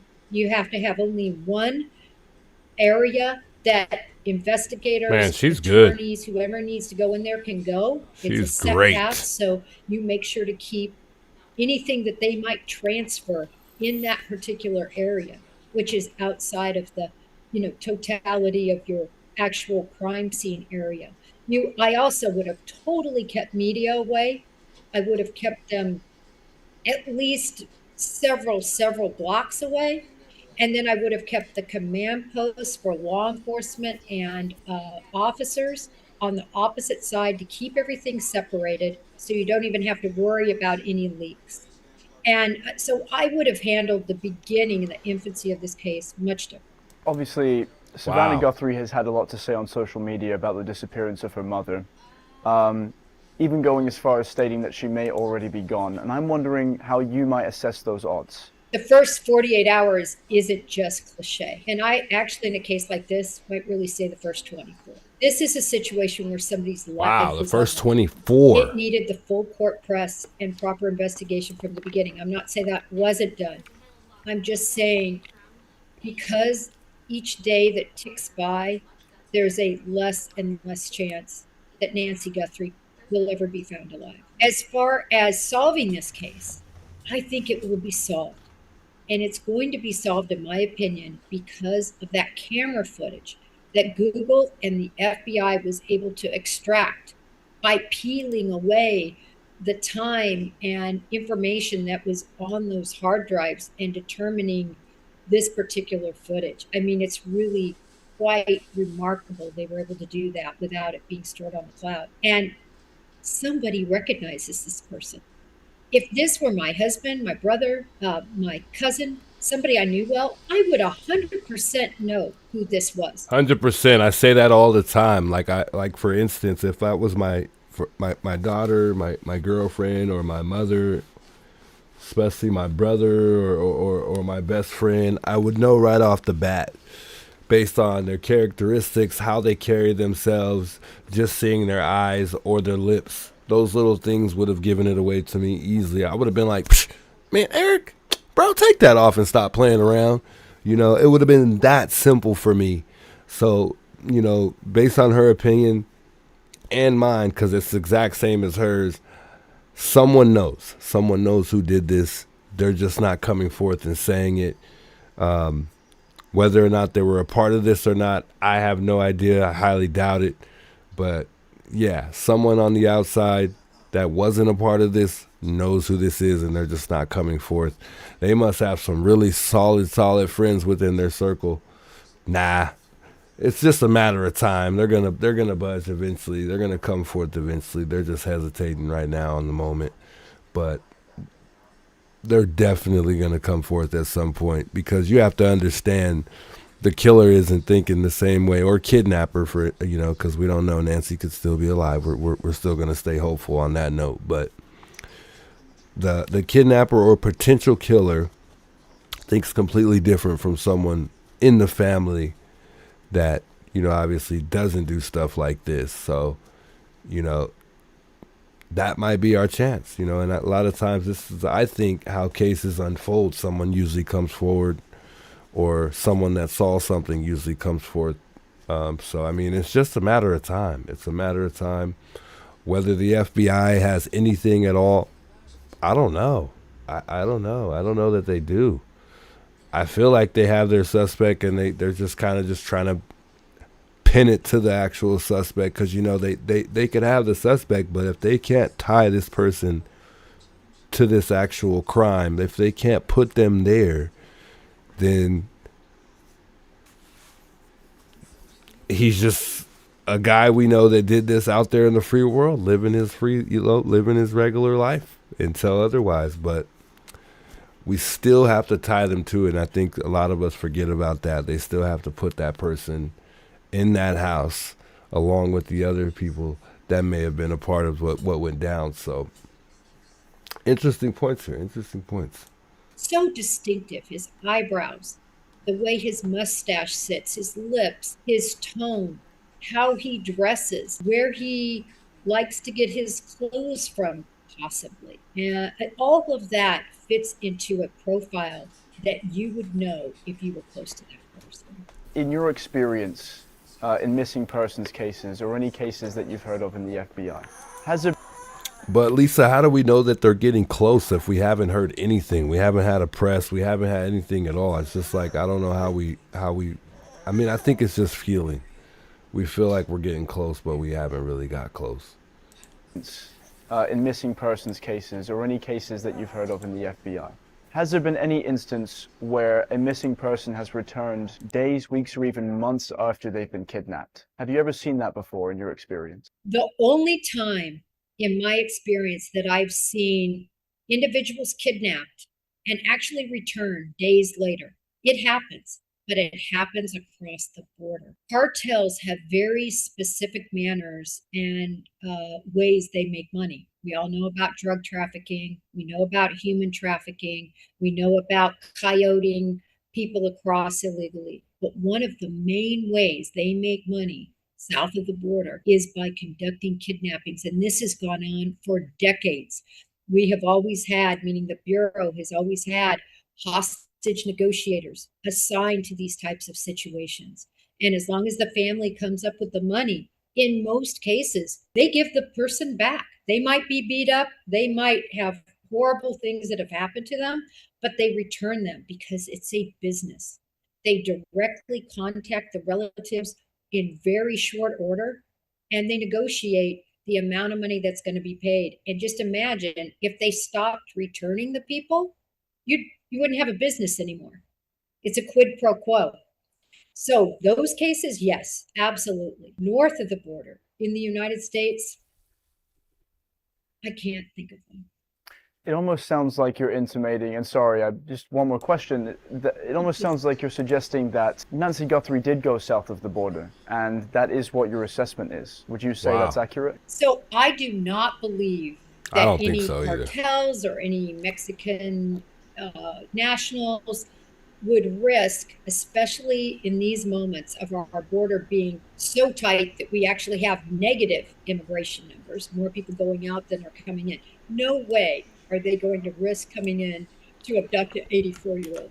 So no, I do not believe they came from the south. Do I believe it's possible that they transported her south after? I think that is at least a possibility that must be considered. You only have to flash an ID to go into Mexico. Yep. There's going to be no search of your vehicle. Throw her in that trunk, go over there, go to a desolate place, and you could keep her alive as long as you could. Or if she wasn't alive, you could easily dispose of her, and likely she would never be found again. She could also still, though, be in the United States. The desert that is near Nancy Guthrie's house, research showed me there's over 4,000 bodies that have been found in recent years from that desert. 4,000. A lot of people will say, well, they're illegal aliens that came over. There's, other reasons that, no, listen, 4,000 bodies. The point is, it's easy to hide a body it's easy for a body to be there for a huge length of time and never be discovered. And if I'm the abductor, that's what I want if Nancy is no longer with us. Jen, thank you so much for joining me. You have been absolutely Wow. fantastic. I don't know. I didn't really hear at any point in time that she mentioned Dominic Evans, though. That's what I was kind of waiting for. Maybe I just missed it. So a lot of people think that it may be, or someone in the chat, actually, not a lot of people said, they mentioned that it may have been Dominic Evans. And I believe that guy was supposedly supposed to be the band member of Tommaso. So I guess one of Tommaso's friends that's in a band. That's a really close. Oh man, this is the only guy that I haven't put next to the guy that we saw in front of Nancy's home in the masked, costume, we should probably call it. But masked up in front of Nancy's home, the suspect we have on surveillance the night that she was abducted. Dominic Evans is one guy I have not really looked into. He's one guy I haven't really paid much attention to. He's a guy I haven't put next to the guy in the ski mask, but the build is on point, I have to say. The build would be dang near identical. The height looks like it would be on point. Just judging his height from him sitting down with the picture I'm looking at, it kind of looks like it would match the height of the suspect in the video. Don't get me wrong, I could be wrong, but that's pretty close. Yo, Karen Hopper, thanks for the sub, by the way. That's fairly close. But obviously we have to take the glasses off, but if he wears glasses on a daily, I almost wonder whether or not if he wears contacts then, because someone like myself is not going to be able to pull that off without my glasses. I need my glasses, especially at nighttime, so if those are prescription glasses and, he was part of this, then, and who knows, he could have been the guy we didn't see on the video. So maybe I'm getting ahead of myself a little bit, but this guy is really close, if not the guy. Dominic Evans also has a criminal background, including burglary. Ooh. Interesting. And when you look at this photo and you look at this guy, it doesn't really come off as a guy who would do that. But then again, when you look a little closer, you kind of I wouldn't put it past him. You kind of have that impression. So, I mean, wow. That kind of changes things for me a little bit. If, there have been several guys that have really came close. Carlos was one of them, but Carlos to me doesn't really have the build. He seems like he's a little too skinny. But it seems like it could almost be Carlos sometimes too. Although I know it's not. I don't know for certain, but I feel like I know that it's not Carlos. I mean, he went and got a lawyer. That's for one. Don't know what that helped him as far as the public view.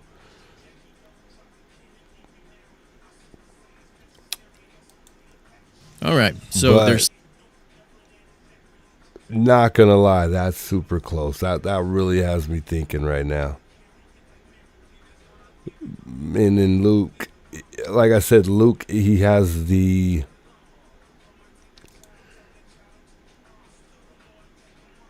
really short neck for me. It's the neck for me that really throws me off. I want to take a look at this quick video real quick, not to throw anybody off, but I just want to look at this video. It's not Dominique. This guy hasn't looked at Dominique at all either, but I want to look at this just real quick because the eyes look really close for Carlos for me. Sheriff Nano. So I won't be clearing anyone, sir, before an arrest is made. And we just observe some more, right? These peculiar things. And for Carlos, it's just unfortunate. Something that the FBI will have to sort out themselves when they get around to it. Wow, it's crazy to think that Yeah, it's those eyes for me with Carlos that look super, super close. I wish they would really just talk more appearing about anyone, sir, Dominique. before an arrest is made. And we just observe some more, right? These peculiar things. And for Carlos, it's just unfortunate. Something that the FBI will have to sort out themselves when they get around to it. Wow, it's crazy to think that it's already been a month since Nancy Guthrie went. But this guy, he did a little video on Carlos with the eyes. And we just observe some more, right? These peculiar things. And for Carlos, they lined up perfectly. it's just not to say unfortunate. that there's not Something someone that out the there that has his eyes, FBI will have to but- sort out themselves when they get around to it. Something that the FBI will have to sort out themselves when they get around to it. Wow, it's crazy to sort. We just observe some more, right? These peculiar things. And for Carlos, it's just unfortunate. Something that the FBI will have to sort out themselves when they get around to it. Wow, it's crazy to think that it's already been a month since Nancy Guthrie Yeah, and I went think he missing. also did When the we body started as well, covering but I don't the know story where of that's at in the Nancy, video. the quote by Churchill, never listen to what they say, just watch what they do, because behaviors never lie. That makes me really want to look into Dominique now, man. You got me thinking on that one, man. I'm not going to lie. Was actually a good base. I wanted to see if I could pull up the body, how he matched up the body. I thought that was interesting too. That might give you guys a different idea of how you may feel about Carlos as well. I don't know that Carlos wasn't telling the truth though. I mean, it sounded like he was telling the truth, but the fact that he did so many interviews, I found very suspicious. He did go get a lawyer. I'll give him that. That was smart. But the fact that he did so many interviews, I don't think that was really good on his behalf to do so many interviews. It came off as super, super sus to me. But that's just me. Personally, I don't know. So many interviews is, I don't know. People criticize you a lot nowadays. So I feel like he just put himself out there a little bit more to be even more criticized than he already was, based on us already thinking it was him. This is the most unfortunate frame for Carlos.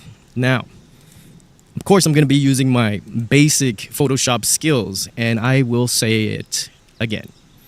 This is in no means damning in any way. My crude drawing lines is no way any type of solid evidence, right? Those are two different things. So we just observe, we find oddities or similarities. We don't believe in coincidences.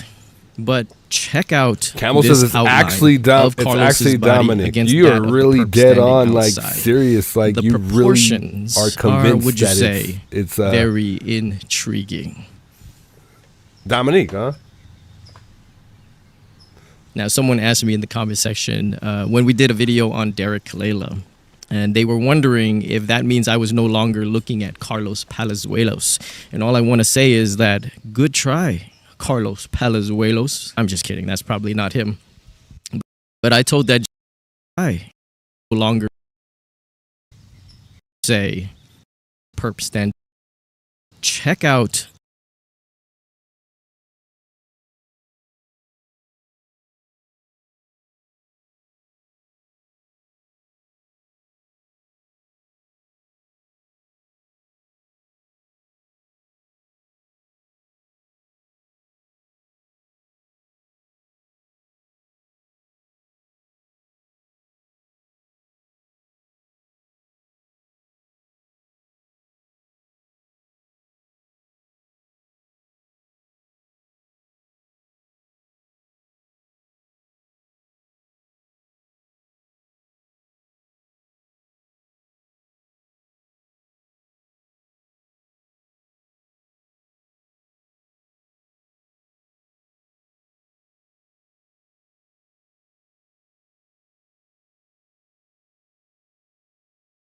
before his mother-in-law vanished. I. Goncalves Jr. through a Craigslist posting. Tommaso Cioni, who had moved to the United States from Tuscany, Italy, just the year before, responded to an ad in the Tucson Weekly, Home, a building. Others visited early blacks' old music videos and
I didn't even know I was muted. Oh my God.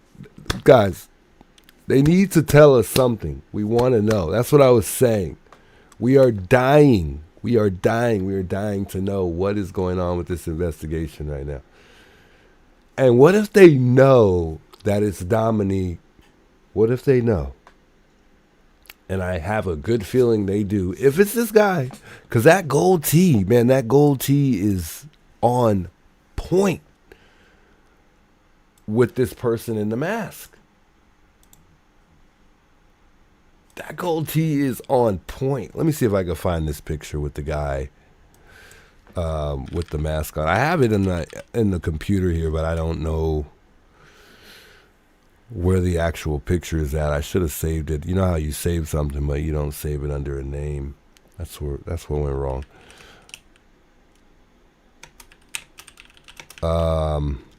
Let me see if I can find that real quick, because that gold tee it's almost freaking me out right now. But you could get a glimpse of his mustache from that side angle that they showed. But oh man, that is, and even the mustache, even that nose, almost looking at the picture here. Oh wow. This is getting freaky.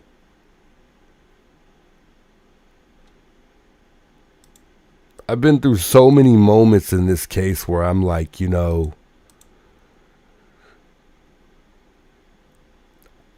there's been times where I've been for sure like, yo, no, that's him. That's him for sure. And I feel like I'm having that moment again where I'm like, you know what? This is the guy. This is the guy. Wow.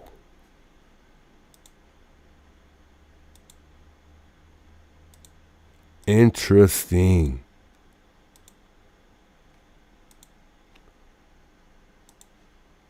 I gotta be honest. I think someone in the chat just literally changed my entire perception on who I think it is that did this.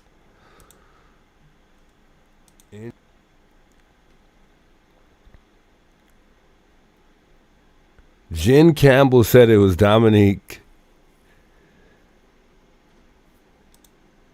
And what's the name again? Dominic Evans.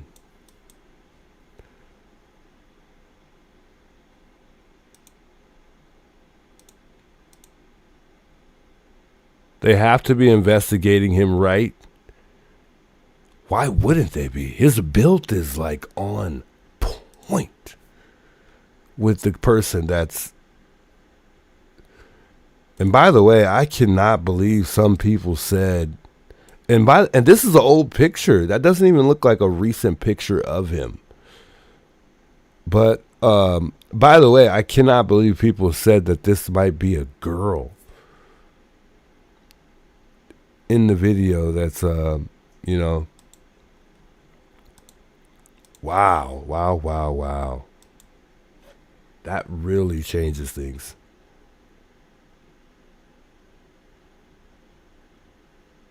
Why did I overlook this guy?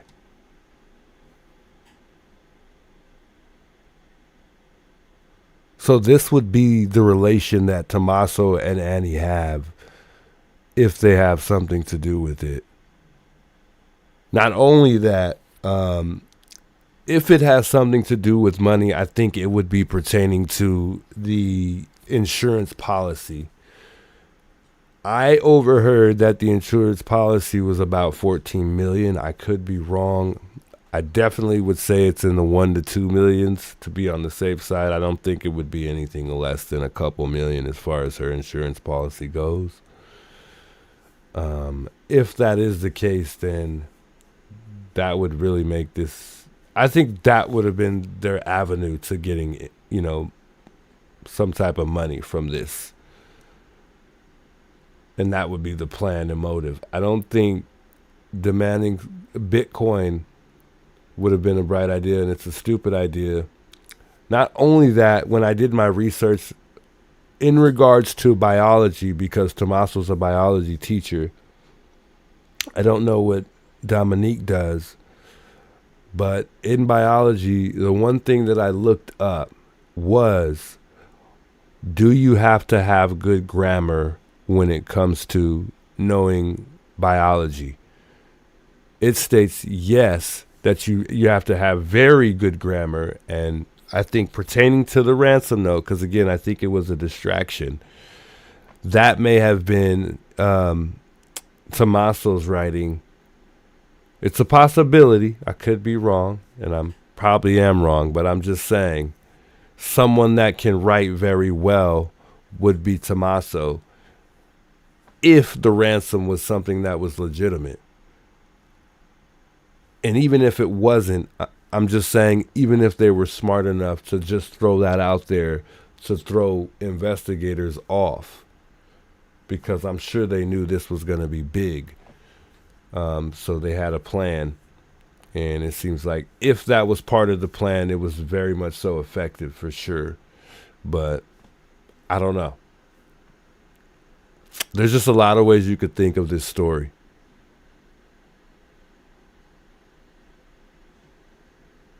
Performance footage and identified what appears to be a tattoo on Evans's wrist. Now I need to talk about the limits of this kind of comparison. Comparing still images from a low-resolution doorbell camera to photographs of a person taken in completely different conditions is inherently unreliable. Lighting, angle, compression artifacts, the distortion caused by the mask, all of these factors make definitive visual identification impossible from public footage alone. I am not going to stand here and tell you that the man... But when I see the masked man, I still get the impression and vibe that it's a white guy. And on the porch is Dominic Evans, based on a side-by-side photograph. That would be irresponsible. But what I can tell you is this. The physical parameters released by the FBI do not exclude Dominic Evans. The height range of 5'9" to 5'10" is consistent with his build. The average... I just said that. Oh my God. But what's shocking me is the sketch that the lady drew is very much so similar to Dominique. Build description is not to say, and we don't know if her sketch is correct, but boy, is it on point pertaining to this guy. Impossible from public footage alone. I am not going to stand here and tell you that the man on the porch is Dominic Evans, based on a side-by-side photograph. That would be irresponsible. But what I can tell you is this. The physical parameters released by the FBI do not exclude Dominic Evans. The height range of 5'9" to 5'10" is consistent with his build. The average build description is consistent. The facial hair is consistent. And the potential wrist tattoo, if confirmed, would narrow the field significantly. Jim Clemente is not a YouTuber speculating in his bedroom. He is a former FBI profiler who spent his career analyzing exactly this kind of evidence. When he says a tattoo could help identify the suspect, he is telling us that the FBI is already looking at this detail. They are already cross-referencing it against known individuals. And here is the detail from the FBI description that has been buried under all the speculation about faces and tattoos. The height, 5'9" to 5'10". In my last video, I presented the fact that Tommaso Cioni appears notably taller than this range, based on publicly available photographs. Multiple investigative journalists who analyzed photos of Tommaso standing next to other people concluded that he exceeds the FBI's height estimate. That was the biggest objection to the theory. And again, this picture is kind of old, so I would only think that this guy, well, you know, with the recent picture that we just saw a second ago that I had up here on the screen, let me throw it back up there. He's gained much more weight, so don't get distracted by the photo that you see right now, because he's gained a lot more weight, which fits the build of the guy that we see in front of the door. Yeah, I definitely had to look. Campbell. Thanks to Campbell, I had to look, man. I mean, and I've looked at this guy several times, but it really never registered to me that he could really actually be a suspect. And he's one of the closest things that I've seen to the gentleman that I'm looking at that's masked, you know, at the moment in time of the abduction that we saw in that video. So, I mean, it definitely looks very close. Very close. It's disturbingly close. I mean, and I mean, we could all be wrong again, but you know what's the only thing that throws me off is the fact that the guy in the video that was caught on surveillance looks like a white guy to me. He still doesn't look Hispanic. That's what I'm trying to get over. I just feel like he's a white guy. I don't see him as being Hispanic, and it doesn't look like he's Hispanic because the eyes looked blue. Not to say a Hispanic can't have blue eyes, but it's not likely. And he just looks like he could definitely be a white guy to me, just based on the skin. The skin even looks like it would be a white guy. And I can't say I could see the skin enough to determine the nationality 100%, but I feel like I could see it enough to where I could determine whether or not he's white or Mexican. And maybe I can't. But I feel like I can. But it just looks like it's a white guy still. I'm still on the white guy type for that portion of it. But I'm really starting to lean toward this guy, Dominic, being the actual suspect. Presented. On the video. If Tommaso is too tall to be the man on the porch, then the Tommaso theory collapses. But it does not collapse if there are two people. It does not collapse if the man on the porch is not the man who planned the crime. And it does not collapse if the man on the porch is 5'9" to 5'10", has an athletic build, has a dark goatee, potentially has a wrist tattoo, and has a criminal record that includes felony burglary. The height discrepancy does not disprove the Tommaso theory. It proves the accomplice theory. It proves that the architect and the operative are two different people. And it points directly at the man who has been standing next to Tommaso Cioni in band photographs for 19 years. Public records associate Dominic Evans with addresses in the broader Tucson and Marana area, with past addresses in Eloy and other parts of Arizona. He was born on February 18, 1978, making him 47 years old. He has lived in the southern Arizona region for most of his adult life. They might have lost me on that 47 part, though. Not to say the guys that we see on the video can't be 47, but to me, he looks to be within that range. But 47 seems a little too high for me.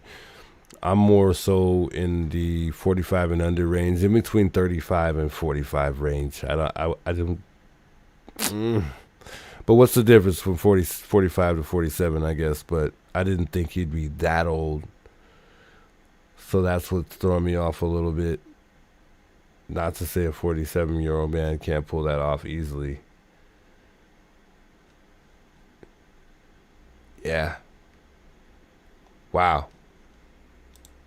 Marana is a community located northwest of Tucson, within easy driving distance of the Catalina Foothills neighborhood where Nancy Guthrie lived. The February 13th SWAT raid that drew national attention was executed at a residence near East. Also, one more thing. By the way, hello, Animal Mother. One more thing. This guy looks like he, for one, has been to Mexico. I'm sure he knows Mexico. And you heard the lady, she says she feels like that they didn't take her to Mexico immediately, but, you know, I think leading up to hiding her body or disposing of her body somehow, if that were the case, they later would have done that. because she did mention that once you going through the border is easy. They don't even search your car when you go through the border. And I know this because I just recently I drove 27 hours all the way to Atlanta, Georgia from Tucson, Arizona. So I live here in Tucson, Arizona. I've been here all my life. I drove from here all the way to Atlanta, Georgia, 27 hours, and I did not get searched.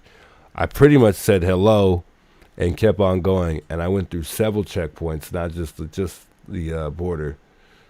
So yeah, it just goes to show that it's that easy. And I'm gonna tell you right now, this guy looks like he's from Mexico. And like I said, if he's not, I'm sure he knows Mexico very well. Orange Grove Road and North First Maybe Avenue. I'm wrong. I don't know. Maybe he's Italian. Is he Italian or 1.9 something? miles from Nancy That's Guthrie's still Hispanic. home. Social media immediately connected this location to Evans due to his Marana area address and proximity. However, I need to correct a piece of misinformation that has been circulating widely online. The mother and son detained during the February 13th SWAT operation were not Dominic Evans and his mother. According to ABC News, the individuals detained were Luke Daly, age 37, and his 77-year-old mother. Daly's lawyer... See, that's the thing for me, though. That looks nothing like the Luke today. Like, nowhere near close to Luke today. That's what's throwing me off about Luke, though. I mean, Luke looks like he doesn't even have no neck. Maybe it's just that picture. That's a really bad picture of Luke. Because in comparison to the Luke that we see today, it looks nothing like Luke. That is so confusing. I don't know why they use that picture. I don't even know how that picture came about. Well, that is a very bad picture. Scalepi confirmed that his client has served time in state prison on drug-related charges, but reiterated that neither Daly nor his mother were arrested and that they have no link to Nancy Guthrie. A third individual, a DoorDash driver named Carlos Palazuelos, was also detained earlier and released after law enforcement determined he had no connection to the case. So, the SWAT raid was not targeted. Why are they saying Carlos did DoorDash? I don't think it was DoorDash. It was some other company that he had named in the interview. I don't know if you guys remember when he did that interview, but it wasn't, he didn't mention DoorDash. Maybe it was another company through DoorDash. I doubt it. I think some other people actually looked up Carlos, and it turned out he didn't even have a license. But you could get DoorDash or Uber, because I've done this, trust me, I know. You could have a license at the moment in time that you get the account or whatever, and then lose your license and they would never find out. That could have happened. Also, you can also, a lot of people don't do DoorDash or Uber Eats and all these other apps that, you do as far as delivering under other people's names. So Carlos may have not even been doing DoorDash under his name if it turns out he doesn't have a driver license. Just wanted to put that out there for people that, found it interesting that he didn't have a license. And also, when I first did Uber Eats, because I did Uber Eats, I registered with Uber Eats without a license. I did Uber Eats without a license. That's because you're able to get the app and say that you're on a bicycle. So that's another interesting way to get in those apps. You don't necessarily need a license to do those ones, but for the company he was with, it sounded like he needed a license for sure. So Dominic Evans. That needs to be stated plainly. But what remains true is the geography. Evans lives in the Tucson-Marana area. Nancy Guthrie lived in the Catalina foothills. Tommaso and Annie live approximately 4 miles from Nancy. These 3 locations form a tight triangle in the northern Tucson suburbs. If you were planning a crime that required knowledge of the victim's neighborhood, access to the area at unusual hours, and a quick exit route. Man, Campbell, I like the way you put that. The fact that you put that like that, it's like, dang, it's hard to even look past that. He says it's Dominic and Tommaso. There's no one else. There isn't. Wow. Living within this triangle is not just convenient, it is necessary. There is another geographic detail that deserves attention. Some reports have linked Evans to a property in Rio Rico, Arizona. Rio Rico is a rural community approximately 60 miles south of Tucson, about 16 miles north of the Mexican border, near Nogales. It is remote, it is sparsely populated, and it is the kind of place where someone or something could disappear without attracting attention. The Embassy of Mexico told Fox News that there is no indication Nancy Guthrie is in Mexico. Secretary of Security Omar Garcia Harfuch stated this at a press conference. Yeah, I don't know. I'm starting to lean in the direction that it might just be this guy now. I don't know. We'll see. I got to give this some thought. Cyber sleuths has led to a potential breakthrough in the Nancy Guthrie kidnapping case, pointing fingers at a close friend of the family with a shady past and an eerie resemblance to the masked intruder caught on camera. So this could unravel everything we thought we knew about who might be behind the 84-year-old's disappearance from her Tucson home. I'm Joseph Morris, and don't forget to like and subscribe. Let's jump right into this major update, and thanks to everyone who commented on my last video and tipped me off about this guy. So meet Dominic Aaron Lee Evans, the longtime friend and former bandmate of Tommaso, who is married to Nancy's daughter Annie. Dominic is a Tucson musician and the founding drummer of the indie post-punk band Early Black, which he started back in 2007 with Tommaso on bass and vocals, plus Walter I. Gonsalves Jr. on guitar and vocals. The band stayed active for years, and sources confirm Dominic and Tommaso are still good friends today. But here's where it gets interesting. Public records from Pima County show Dominic has a serious criminal history, including arrests for felony, burglary, robbery, embezzlement, and DUI. Now, with the new Nest doorbell footage out there showing that masked figure in latex gloves, many are saying he bears a striking resemblance to none other than Dominic. Yeah, that was really interesting as well. Yeah, his mother-in-law said UPS, Carlos said Uber, and then later on he said DoorDash. I think he said something else, but I didn't catch the name when he said it.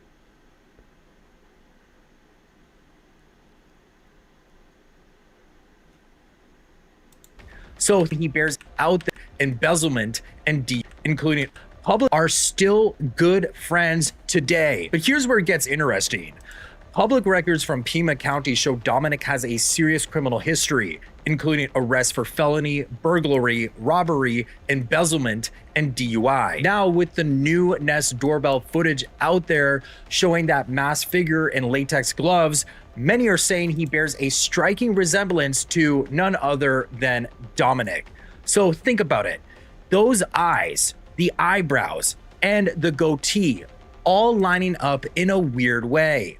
One viewer noted how the eyes look similar, though Dominic's appear more downturned to me, but the camera angle, which was lower, might be playing tricks since the intruder's looking down. And get this, the lips to me match up as well, right down to a similar scar.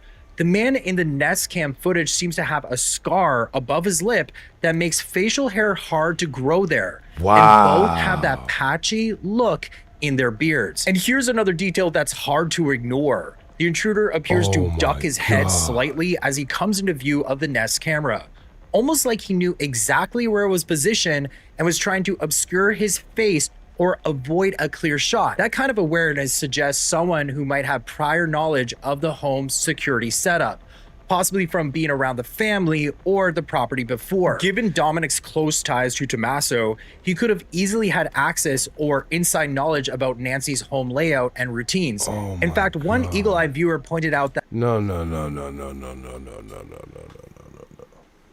Go back. That was the strongest point I've seen. I'm sold.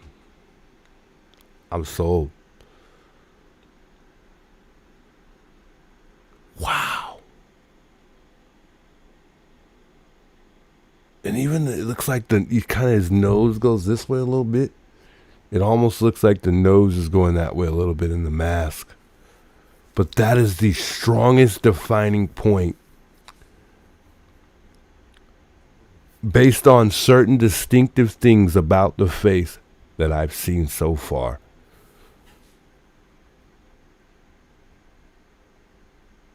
And taking everything into consideration as far as this person being a match.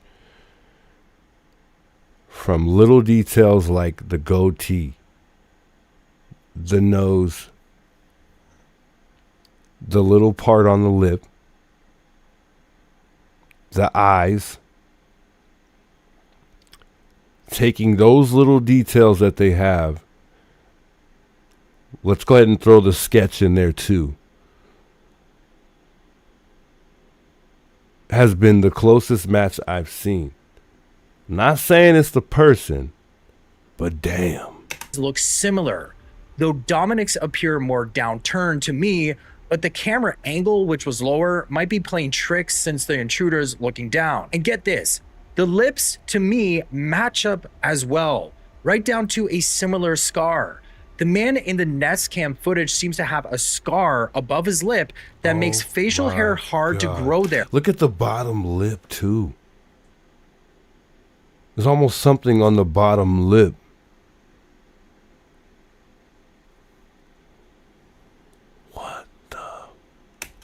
And both have that patchy look in their beards. And here's another detail that's hard to ignore. The intruder appears to duck his head slightly as he comes into view of the Nest camera, almost like he knew exactly where it was positioned and was trying to obscure his face or avoid a clear shot. That kind of awareness suggests someone who might have prior knowledge of the home's security setup, possibly from being stunned right now around the family or the property before. Given Dominic's close ties to Tommaso, he could have easily had access or inside knowledge about Nancy's home layout and routines.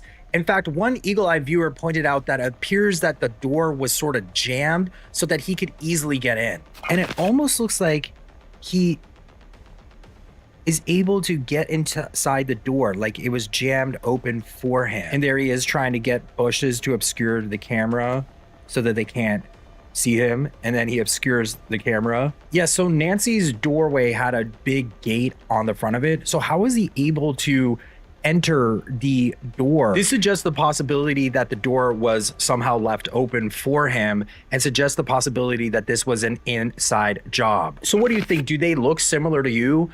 Could Tommaso have hired his old friend to pull this off, given his old friend's history and experience in this sort of arena? Drop your thoughts in the comments. I'd be interested to hear yours. See, that's an enhanced photo, like, and it looks like almost like that photo's AI, so that wasn't a good picture to put next to him, by the way. Just wanted to say that wasn't the actual photo of the suspect that night. That photo's enhanced and it's not even as accurate as the regular actual photo of the suspect. Theories. That's masked. Suspicion. Remember that neighbor who reported a suspicious white vehicle circling the area around the time of Nancy's disappearance? It almost screams getaway car. And right after this footage dropped, Brian Enton reported that search and rescue crews are now going door to door near Annie's house, which is just 4 miles from Nancy's place. Brian also noted that law enforcement is searching the brush now in Annie Guthrie's neighborhood, expanding the sweep into surrounding areas that could hold clues. The activity around Annie's home has ramped up even more as I'm posting this video. Pima County Sheriff's deputies are going door to door in her neighborhood, with reports indicating 3 deputies were present at a residence just 2 houses down from Annie's. Law enforcement has also been spotted directly across the street from Annie Guthrie and Tommaso Cioni talking to their neighbor. So could a tip have led to this major activity, and did that tip stem from the footage just released? Because these targeted searches so close to the family suggest investigators may be zeroing in on something specific in that immediate area. Shifting to more chilling evidence, new details reveal blood droplets scattered on Nancy's porch formed a trail from the front entrance all the way to the edge of the driveway. Authorities have confirmed through testing that the blood belongs to Nancy herself. I thought it was only confirmed that the blood was seen on the porch only. I haven't heard that it went all the way to the driveway, so I don't know if that's factual.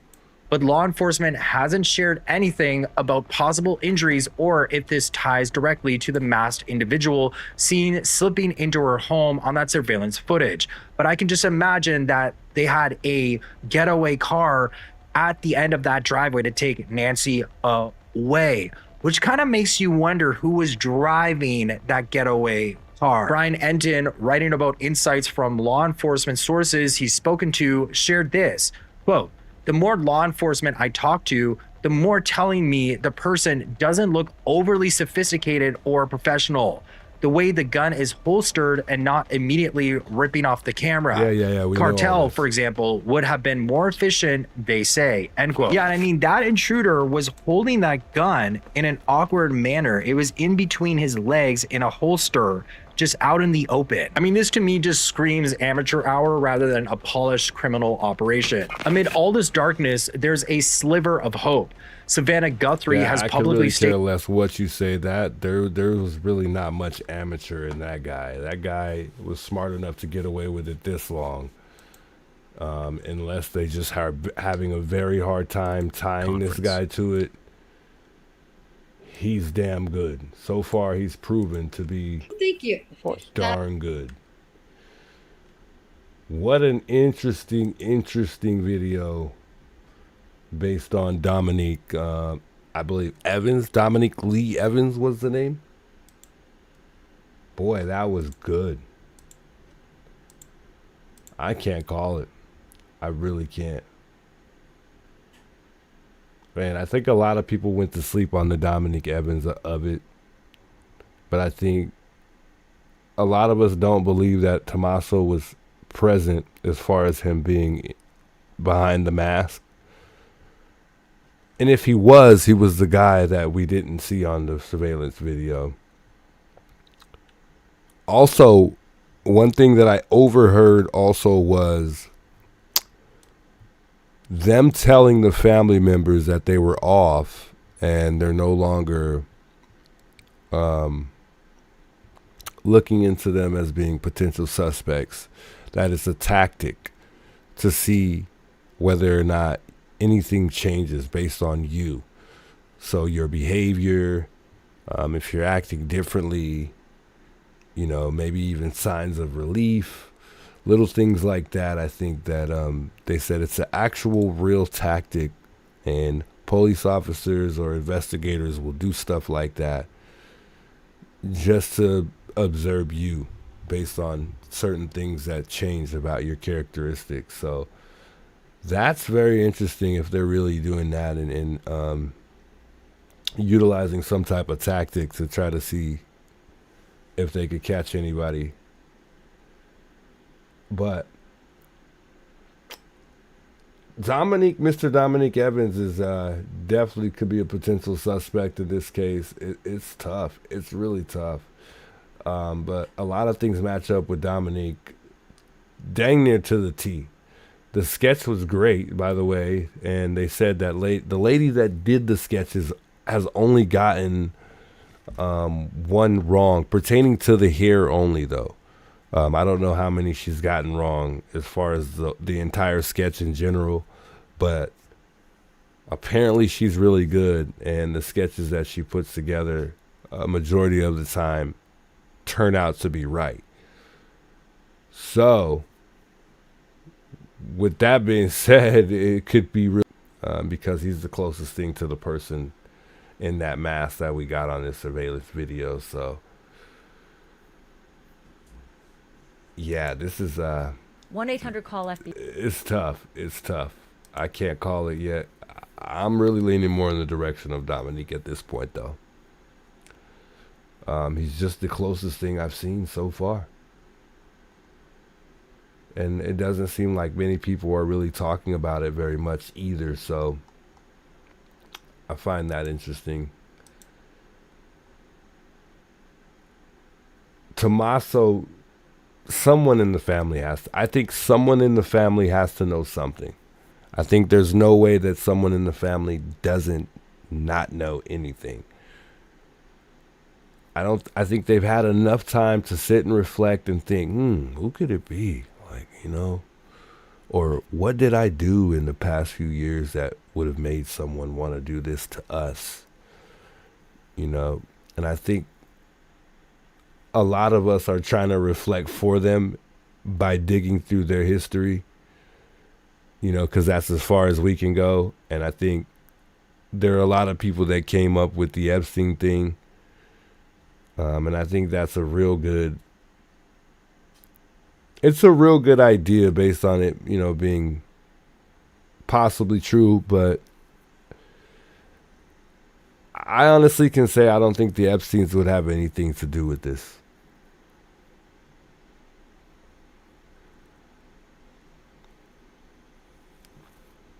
Although I do feel as though it is pertaining to money, I just don't think that they would have went about getting the money this way. For instance, with the ransom, I don't feel like if someone's going to do anything involving a ransom, they're going to get the authorities involved. I think that's the very, very last thing that they would want as far as a ransom is the police getting involved. And I think the best way, like I mentioned earlier, for them to get money, if it's about money, would be through Nancy's insurance policy. And that's exactly, to me, what leads back to it being a family involvement type of thing. If it has something to do with money.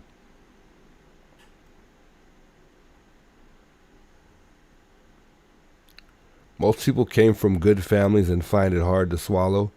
Not me. I know exactly what happened. Yeah, this is a really, really interesting case. This is really tough, man. It's really, really tough to really put this together. And I can't wait till investigators come out and they really let us know what's going on, because I think that's what we're all waiting for. We can't wait to see what they've developed in this case. But like I said, it's not a sprint. It's a marathon. It's probably going to be a real long time before we really see something, unless that genealogy comes back sooner than later.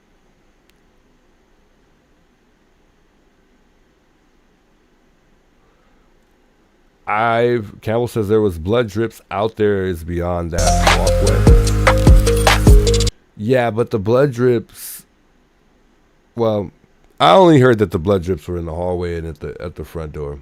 I don't know anything other than that as far as where the blood drips were elsewhere.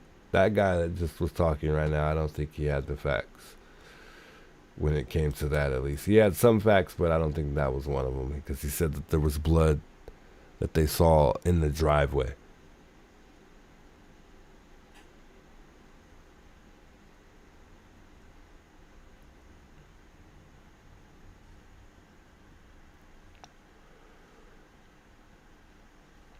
Anyways, guys, it is 3 a.m. in the morning. We will continue this tomorrow. We'll speculate. We'll talk about everything that has gone on with this case. This is a very, very interesting investigation that's going on. It's national. This, to me, in my opinion, because I keep finding myself and everyone else calling this a case, just remember it's not really a case until we got a suspect. So just remember that. Don't forget to like, comment, and subscribe if you're enjoying the stream. I would appreciate that.